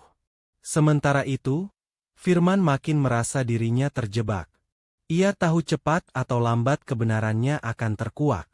Namun satu hal yang ia yakini, ia rela melakukan apa saja demi kebahagiaan Hana dan ibunya. Bahkan jika itu berarti ia harus terus menyembunyikan jati dirinya. Di sebuah malam sunyi, Firman kembali menulis di buku catatannya. "Pengorbanan bukan soal seberapa besar yang kita beri, tapi seberapa ikhlas kita melakukannya tanpa berharap balasan. Aku mencintai Hana, dan cintaku hanya ingin melihatnya bahagia. Biarlah dia tak pernah tahu siapa aku sebenarnya, asalkan dia bisa tersenyum kembali." Hari-hari berikutnya, kesehatan ibu Hana perlahan membaik. Hana semakin ceria, meski masih dihantui rasa penasaran tentang siapa donatur yang telah menolong keluarganya. "Mas," katanya suatu sore ketika mereka duduk di bangku kayu depan rumah, "aku sering mikir, siapa sebenarnya orang baik yang nolong aku dan ibu? Kalau saja aku bisa ketemu, aku mau peluk dia, mau bilang makasih ribuan kali." Firman hanya tersenyum samar. "Mungkin memang nggak perlu tahu, Hana. Orang baik biasanya nggak suka ditunjuk-tunjuk. Yang penting kamu bersyukur dan terus semangat." Hana mengangguk. "Iya sih, tapi tetap aja aku kepikiran. Kayaknya dia bukan orang biasa. Pasti orang yang hatinya mulia banget." Firman menahan nafas. Ia ingin sekali berkata, "Hana, itu aku." Tapi lagi-lagi ia memilih diam. Karena ia tahu, saat kebenaran terbuka, mungkin bukan rasa syukur yang Hana berikan padanya, melainkan rasa kecewa karena kebohongannya. Hari itu langit mendung, angin bertiup pelan seakan ikut menyimpan rahasia yang sebentar lagi akan pecah. Hana baru saja selesai membersihkan warung ketika Firman datang membawa 2 kantong plastik berisi sayur dan buah. "Ini buat tambahan jualan, Mbak," katanya sambil tersenyum. Hana menyambut dengan wajah gembira. Mas Firman, kalau bukan karena kamu, aku nggak tahu gimana harus jalani semua ini. Namun kegembiraan itu tak berlangsung lama. Saat mereka berbincang, seorang perawat dari rumah sakit tiba-tiba mampir untuk membeli nasi bungkus. Ia menoleh ke arah Firman, lalu terkejut. "Loh, Tuan Firman," serunya tanpa sadar. Semua orang di warung, termasuk Hana, sontak menoleh. Firman membeku di tempatnya. Wajahnya pucat, matanya melebar. Perawat itu langsung menutup mulut, sadar ia keceplosan. "Tuan Firman, pengusaha yang suka donasi ke rumah sakit, kan? Saya sering dengar nama Bapak," ucapnya lirih, mencoba meralat tapi sudah terlambat. Hana menjatuhkan kain lap dari tangannya. "Apa? Tuan Firman?" Suaranya bergetar. Firman menunduk. Ia tahu inilah saat yang paling ia takutkan. Rahasianya terbongkar di depan mata Hana. Suasana warung mendadak sunyi.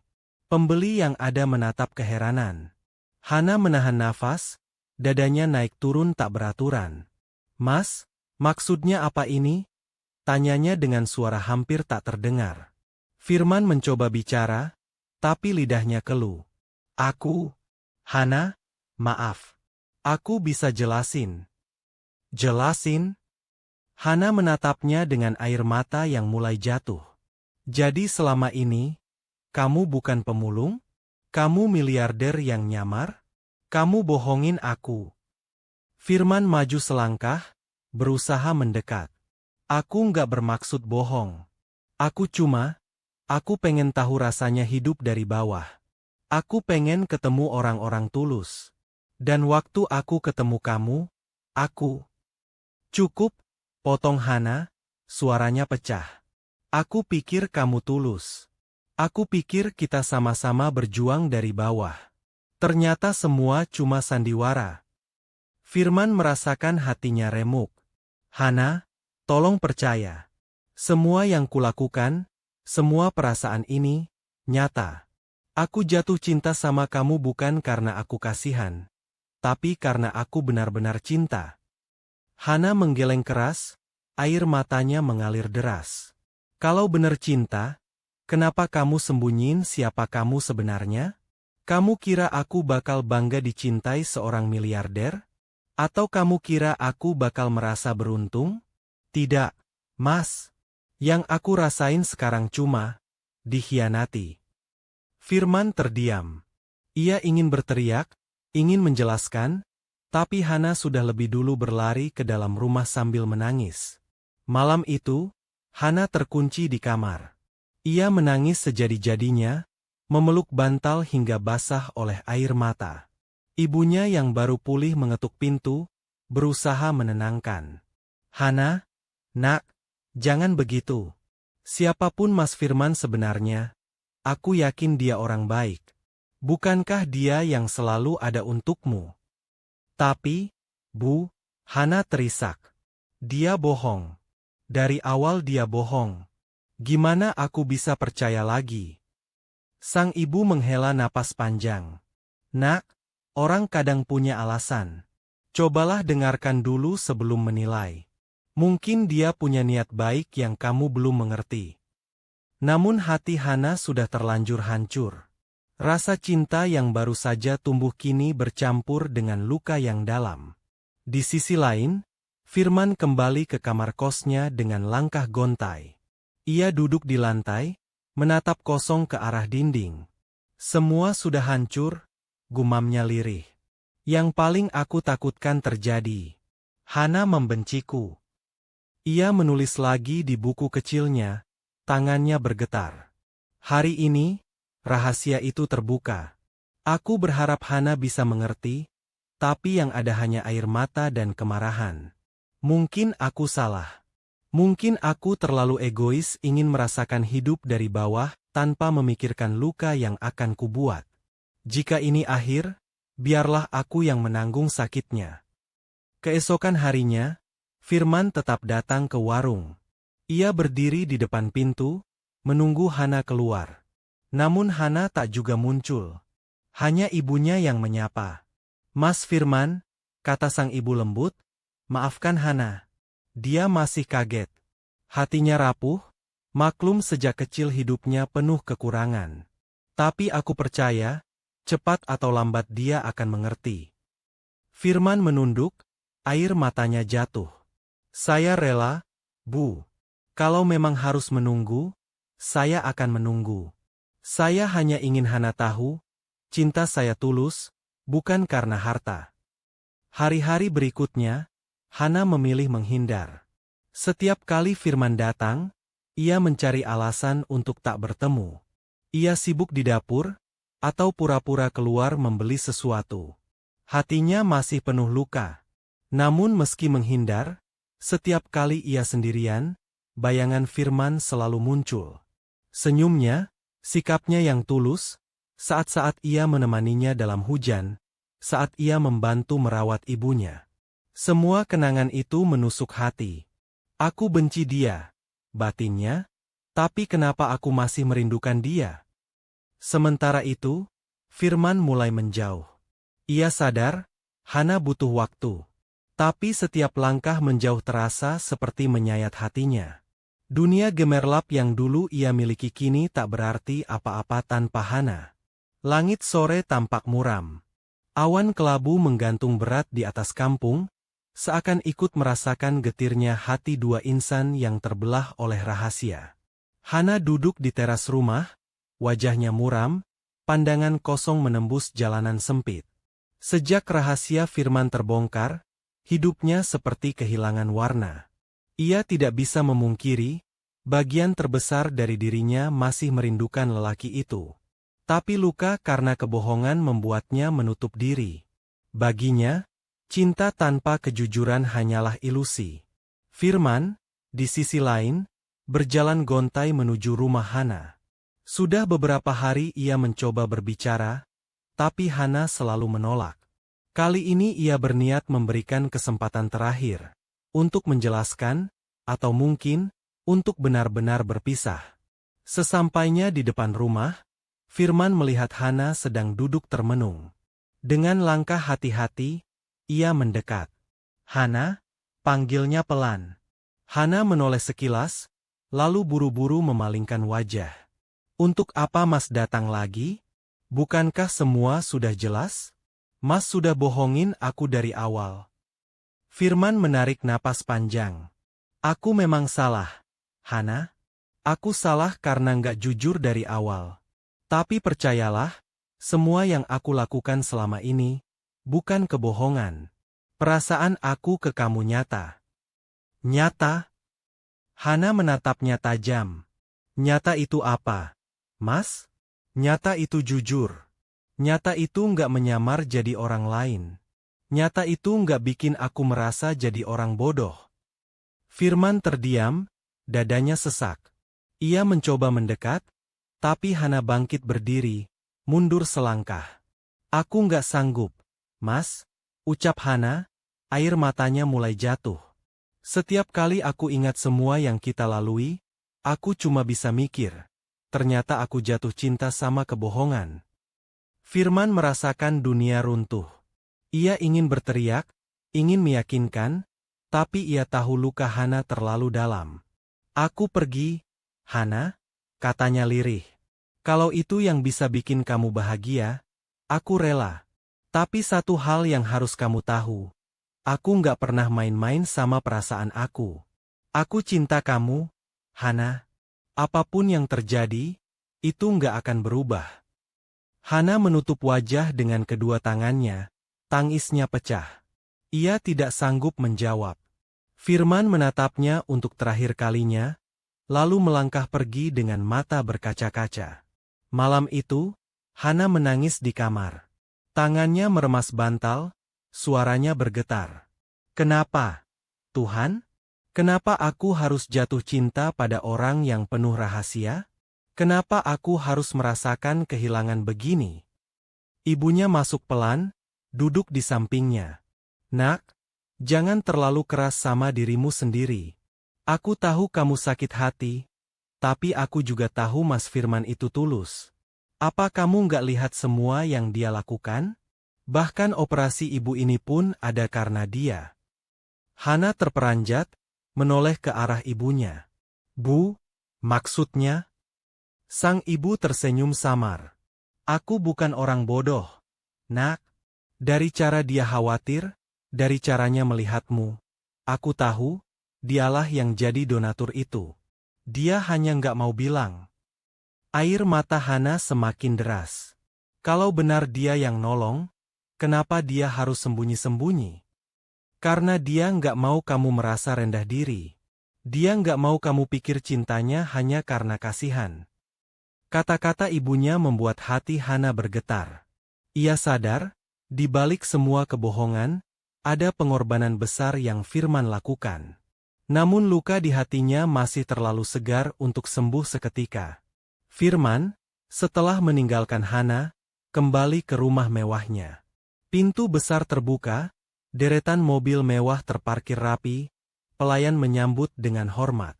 Tapi semua itu terasa hampa.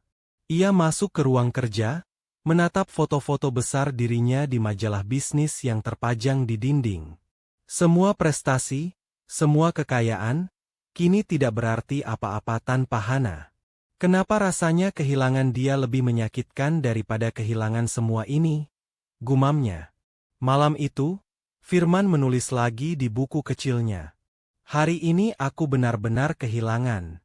Aku memilih pergi karena aku mencintainya, bukan karena aku menyerah. Aku ingin dia bahagia, meski bukan bersamaku. Cinta sejati adalah tentang memberi, bukan memiliki. Kalau takdir berkata aku dan Hana tak bisa bersama, biarlah begitu.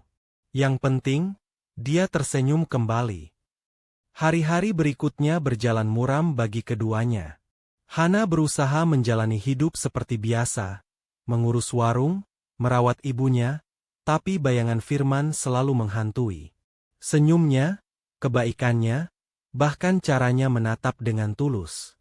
Di sisi lain, Firman menenggelamkan diri dalam kesibukan bisnis. Ia menghadiri rapat, menandatangani kontrak, berbicara di konferensi besar. Dari luar, ia tampak sebagai pengusaha sukses yang kembali ke singgasananya. Namun di balik semua itu, hatinya kosong. Suatu malam, Hana duduk sendirian di teras. Ia menatap bintang yang berkelip di langit. Air matanya kembali jatuh. Andai saja dari awal dia jujur, mungkin aku nggak akan sakit hati begini. Mungkin aku bisa percaya. Tapi kenapa hatiku masih merindukan dia? Kenapa aku masih berharap dia datang? Di tempat lain, Firman berdiri di balkon rumah megahnya, menatap langit yang sama. Hana, dimanapun kamu berada, aku hanya bisa berdoa semoga kamu bahagia. Meskipun aku nggak lagi ada di sampingmu.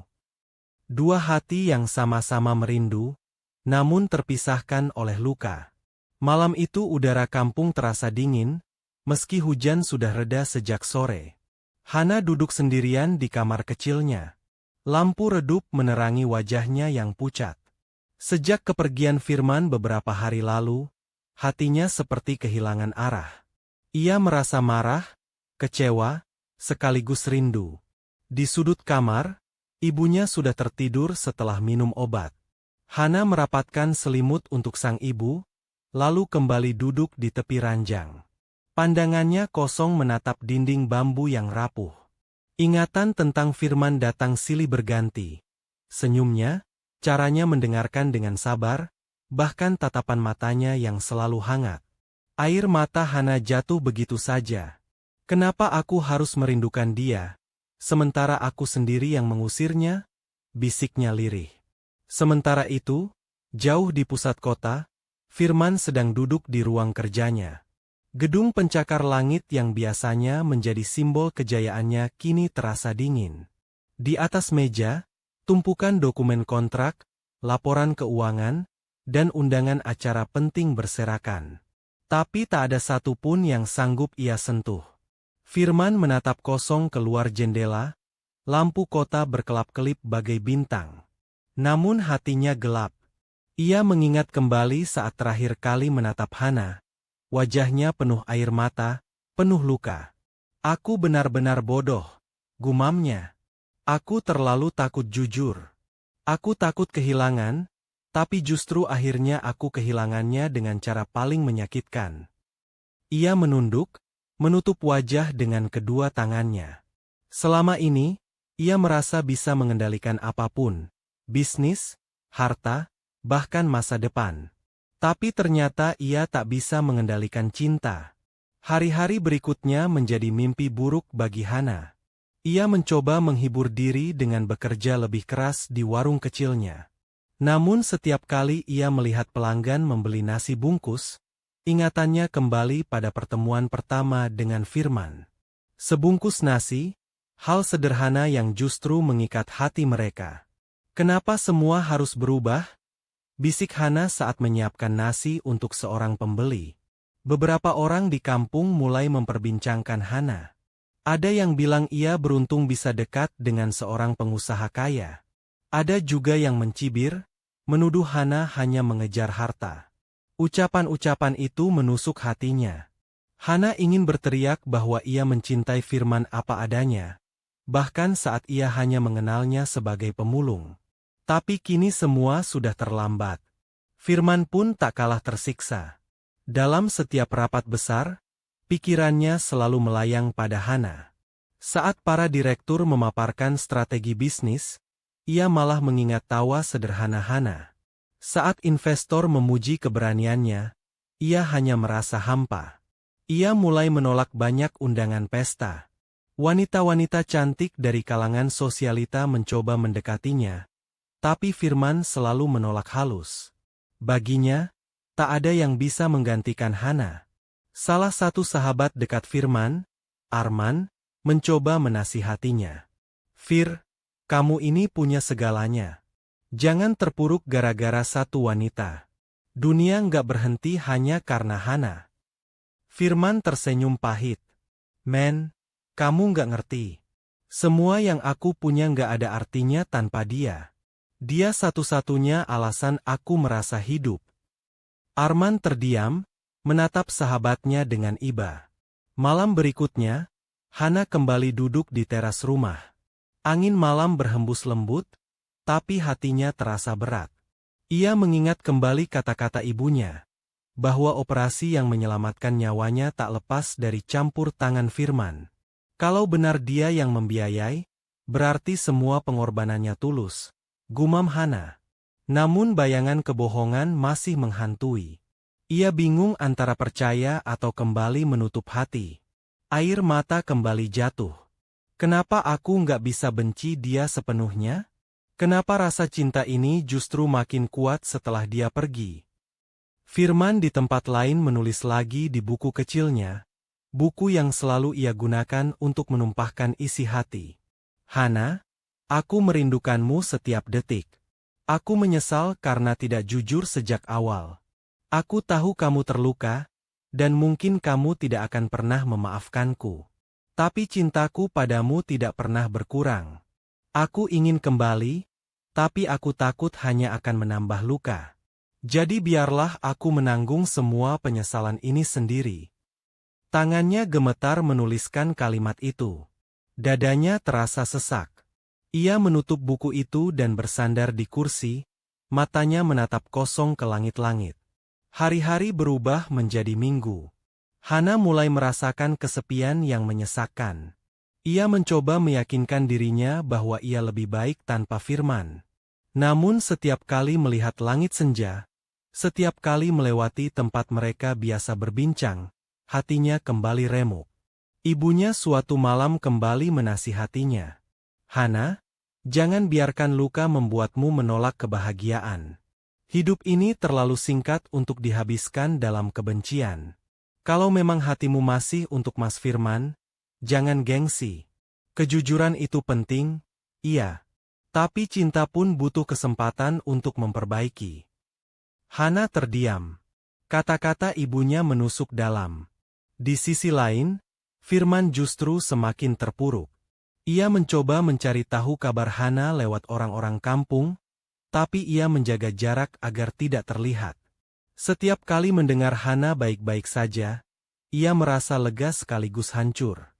Suatu malam, Firman kembali berdiri di depan rumah Hana dari kejauhan. Ia melihat cahaya lampu redup dari dalam. Bayangan Hana tampak samar-samar di balik jendela. Firman menahan napas. Ia ingin masuk, ingin memeluk Hana dan meminta maaf. Tapi langkahnya tertahan. Aku nggak berhak lagi, katanya pelan, lalu berbalik meninggalkan jalanan sepi itu. Hari berganti hari. Penyesalan semakin membakar keduanya. Hana semakin sadar bahwa cintanya terlalu besar untuk disangkal. Sedangkan Firman semakin sadar bahwa tanpa Hana, hidupnya hanyalah kosong. Dua hati itu sama-sama merindukan, sama-sama menyesal, tapi dipisahkan oleh gengsi, luka, dan kebisuan.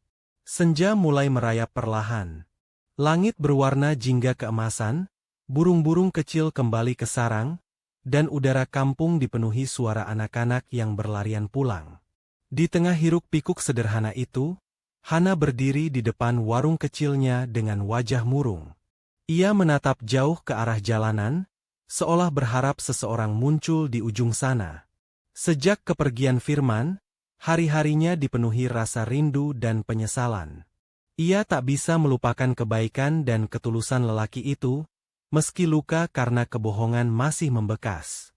Kenapa hatiku tetap memilih dia? Kenapa aku nggak bisa benci sepenuhnya? Pikir Hana. Di sisi lain, Firman duduk termenung di ruang kerja gedung megahnya. Jas mahal yang ia kenakan terasa menyesakkan. Rapat-rapat bisnis, pesta sosialita, semua terasa hambar. Hatinya kosong. Ia sadar, semua kemewahan yang dulu ia banggakan kini tak bisa mengisi kehampaan karena kehilangan Hana. Apa gunanya semua ini kalau aku nggak punya dia? Gumam Firman lirih. Malam itu, Firman mengambil keputusan besar. Ia membuka lemari pakaian mewahnya, menatap deretan jas mahal, dasi sutra, dan sepatu kulit yang berkilau. Perlahan, ia menutup lemari itu. Ia mengambil pakaian lusuh yang dulu ia gunakan saat menyamar menjadi pemulung. Kalau aku benar-benar cinta sama Hana, aku harus kembali jadi diriku yang sederhana. Aku harus buktikan bahwa cintaku bukan karena harta. Ia melepas jam tangan mahal dari pergelangan, menaruh ponsel mewahnya di atas meja, dan hanya membawa sebuah tas kecil berisi pakaian seadanya. Malam itu, Firman meninggalkan rumah megahnya. Hari-hari berikutnya, Firman kembali hidup di jalanan. Ia bekerja serabutan, membantu orang mengangkut barang di pasar, bahkan sesekali memulung seperti dulu. Peluh bercucuran, tangannya kasar, tubuhnya letih. Tapi ia justru merasa hidup kembali. Orang-orang pasar mulai mengenalnya sebagai pemuda baik hati, yang rajin bekerja meski berpakaian lusuh. Firman merasakan ketenangan yang tak ia temukan di gedung-gedung tinggi. Aku harus mulai dari bawah lagi. Kalau Hana melihatku, biarlah dia tahu, aku bukan datang dengan kekayaan. Aku datang dengan hati. Sementara itu, Hana terus bergulat dengan batinnya. Setiap kali menatap ibunya yang mulai membaik kesehatannya, ia merasa bersyukur. Dan ia sadar, semua itu tak lepas dari pengorbanan Firman. Suatu malam, ibunya kembali menasihatinya. Hana, ibu tahu kamu masih cinta sama Mas Firman. Jangan biarkan gengsi menghalangi hatimu. Kalau dia datang lagi, jangan tolak begitu saja. Hidup ini nggak selalu memberi kesempatan kedua. Hana terdiam. Matanya berkaca-kaca. Tapi Bu, aku takut. Aku takut terluka lagi. Sang ibu menggenggam tangan Hana lembut. Cinta sejati selalu datang dengan risiko luka. Tapi justru dari luka itu kita tahu betapa berharganya cinta. Beberapa hari kemudian, Hana sedang berjalan pulang dari pasar dengan membawa sayuran. Tiba-tiba ia melihat seorang pria berpakaian lusuh sedang membantu seorang pedagang tua mengangkat karung beras. Nafas pria itu terengah-engah, peluhnya bercucuran. Hana tertegun. Wajah itu, wajah yang tak asing baginya. "Firman?" bisiknya pelan. Pria itu menoleh. Matanya bertemu dengan mata Hana. Waktu seolah berhenti. Firman terdiam beberapa detik, lalu tersenyum getir. "Hana?" Hana menggenggam erat keranjang sayurnya. Hatinya bergetar hebat. "Kenapa? Kenapa Mas ada di sini lagi?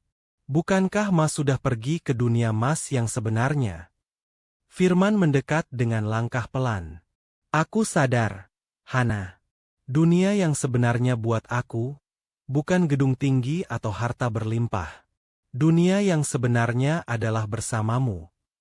Air mata Hana menetes tanpa bisa ditahan. "Tapi, Mas sudah bohongin aku. Aku nggak tahu apakah aku bisa percaya lagi." Firman menunduk, suaranya bergetar. "Aku nggak minta kamu percaya sekarang juga. Aku cuma mau buktiin bahwa aku benar-benar cinta sama kamu. Bukan karena aku kasihan, bukan karena aku mau pamer harta. Aku rela kerja keras dari bawah, asal bisa ada di sampingmu." Sejak hari itu, Firman sering terlihat di kampung. Ia membantu orang-orang, bekerja serabutan, bahkan sesekali mampir ke warung Hana untuk membeli teh hangat. Hana masih menjaga jarak, tapi hatinya perlahan luluh. Orang-orang kampung mulai menyukai Firman. Mereka melihat ketulusannya, meski tak tahu siapa dia sebenarnya. Hana yang awalnya ragu, mulai merasakan kembali kenyamanan saat berada di dekat Firman.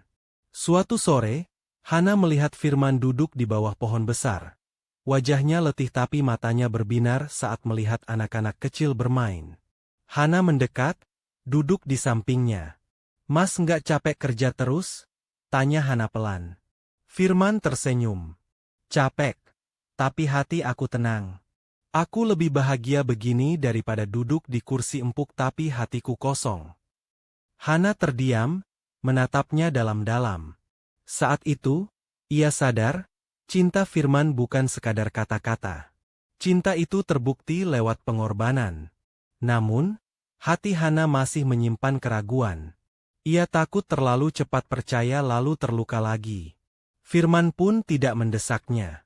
Ia hanya terus menunjukkan ketulusan lewat perbuatan. Malam demi malam, Hana berdoa. "Tuhan, kalau memang dia untukku, tolong kuatkan hatiku. Jangan biarkan aku menolak kebahagiaan yang Kau titipkan." Hari itu tiba ketika Hana benar-benar diuji. Rumah sederhana peninggalan ayahnya hampir disita oleh rentenir karena hutang lama. Hana panik, tidak tahu harus bagaimana. Ia menangis di pelukan ibunya. Firman yang mendengar kabar itu segera datang. Ia tidak datang sebagai miliarder, tidak membawa uang berlimpah, tapi datang sebagai pria yang siap berjuang bersama. "Hana, jangan takut. Aku ada di sini. Kalau rumah ini harus kita pertahankan dengan keringat, aku rela kerja siang malam buat bayarnya." Hana menatapnya, air mata mengalir deras. "Kenapa Mas mau susah payah begini? Mas bisa saja dengan mudah melunasi semua ini kalau Mas kembali ke kehidupan Mas yang sebenarnya." Firman menggeleng. "Kalau aku lakukan itu, kamu akan kembali merasa rendah diri. Aku nggak mau. Aku ingin kita berjuang bersama, dari bawah. Karena cinta sejati bukan tentang siapa punya apa, tapi tentang siapa mau bertahan dalam susah dan senang." Saat itu, hati Hana benar-benar luluh. Ia melihat Firman bukan hanya sebagai lelaki yang dulu ia kenal sebagai pemulung, bukan juga sebagai miliarder yang penuh rahasia, tapi sebagai sosok yang rela meninggalkan segalanya demi cinta. Hana menutup wajah dengan tangannya, lalu menangis terseduh. Aku masih cinta sama Mas. Aku nggak bisa bohong lagi." Firman tertegun, matanya berkaca-kaca. Ia meraih tangan Hana, menggenggamnya erat. "Terima kasih, Hana. Aku janji nggak akan pernah sia-siakan kamu lagi. Aku akan buktikan cinta ini sampai kapanpun." Mereka berpelukan di tengah senja yang merona, dengan hati yang akhirnya saling memahami. Fajar menyingsing perlahan. Langit memerah keemasan, suara ayam berkokok bersahutan dari kejauhan, menandai dimulainya hari baru. Hana duduk di teras rumahnya yang sederhana, memandangi halaman kecil yang mulai diterangi cahaya matahari. Wajahnya masih menyisakan kelelahan, bukan karena tubuh, melainkan karena beban pikiran. Beberapa hari terakhir, hidupnya terasa seperti di ujung tanduk. Rumah peninggalan almarhum ayahnya terancam disita oleh rentenir. Surat peringatan sudah diberikan. Jika dalam seminggu hutang tidak dilunasi, mereka harus angkat kaki. Hana bimbang, hatinya resah. Ia tak mau ibunya yang baru saja pulih harus kehilangan tempat tinggal. Di saat paling rapuh, Firman hadir. Tidak dengan pakaian mewahnya, tidak dengan mobil-mobil berkilau yang biasa membawanya. Ia datang dengan wajah penuh keringat, pakaian lusuh, dan tekad yang membara. Hana tahu, lelaki itu telah melepaskan segalanya demi membuktikan cinta. Hari itu, Hana duduk bersama ibunya.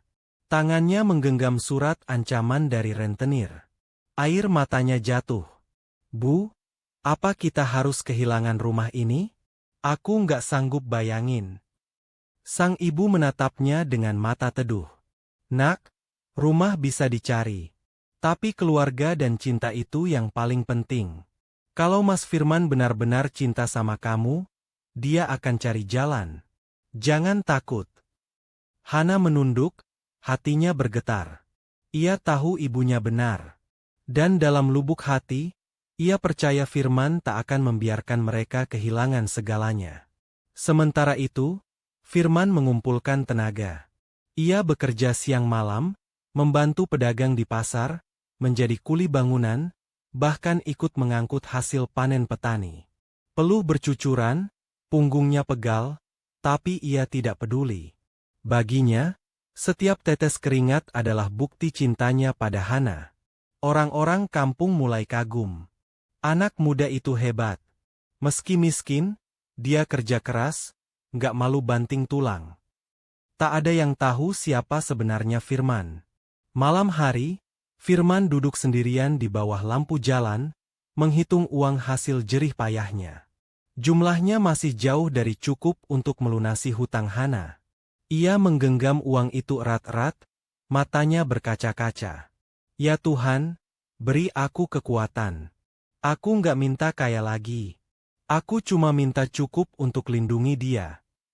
Hari penentuan pun tiba. Rentenir datang dengan wajah garang, ditemani beberapa lelaki berperawakan besar.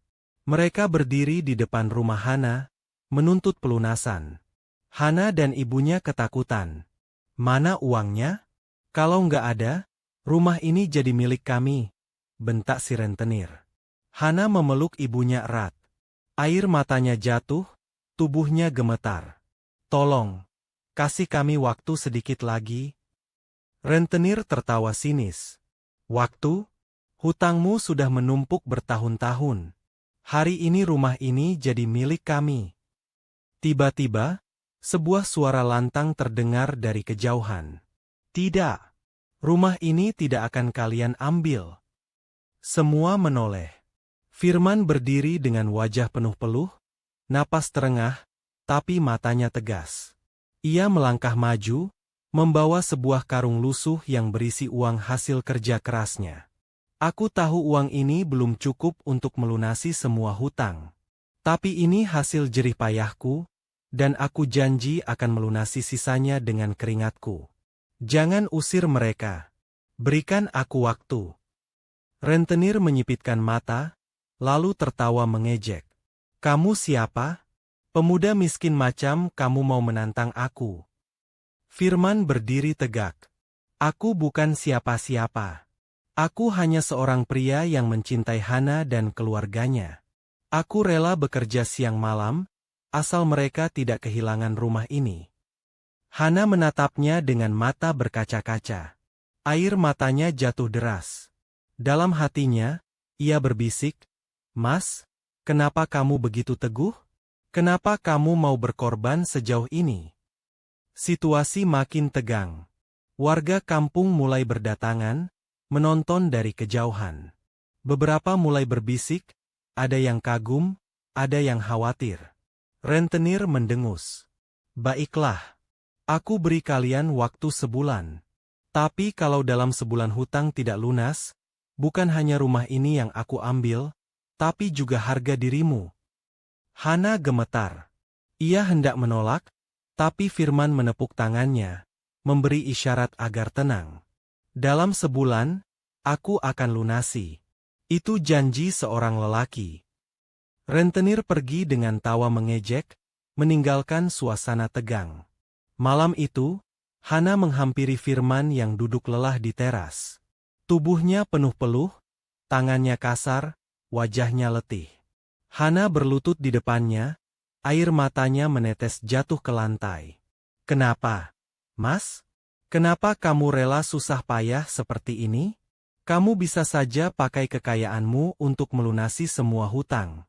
Tapi kamu pilih jalan paling berat. Firman menatapnya lembut. Karena aku nggak mau cintaku lagi-lagi dianggap palsu. Hana, aku ingin kamu tahu, aku siap berjuang dari nol, bersamamu. Aku nggak datang sebagai miliarder. Aku datang sebagai lelaki biasa, yang hanya punya cinta. Hana menutup wajah dengan kedua tangannya, tangisnya pecah. Mas, aku nggak pantas dapat cinta sebesar ini. Firman menggenggam tangannya erat. Kamu pantas, Hana. Karena dari kamu, aku belajar arti hidup yang sebenarnya. Hari-hari berikutnya, Firman bekerja lebih keras dari sebelumnya. Ia ikut proyek bangunan, mengangkut semen, memikul batu. Tubuhnya kurus, tangannya penuh luka, tapi semangatnya tak pernah padam. Hana sering diam-diam memperhatikan, hatinya hancur sekaligus kagum. Suatu sore, Hana membawa sebotol air dan duduk di samping Firman yang sedang beristirahat di bawah pohon. Mas, minum dulu. Kamu jangan terlalu paksa diri. Firman tersenyum lemah. Aku baik-baik saja. Selama aku ingat kenapa aku melakukan semua ini, aku nggak pernah merasa lelah. Air mata Hana kembali jatuh. Aku nggak bisa lihat kamu tersiksa begini. Mas, aku nggak mau lagi menguji cintamu. Aku sudah percaya. Firman menoleh, terkejut. Matanya berkaca-kaca. Hana? Hana menggenggam tangannya erat. Aku terima kamu, apapun adanya. Mau kamu pemulung, mau kamu miliarder, aku cinta kamu. Aku salah sudah menolakmu dulu. Aku janji nggak akan lepaskan kamu lagi. Firman menatapnya dengan mata basah. Ia tak mampu berkata banyak.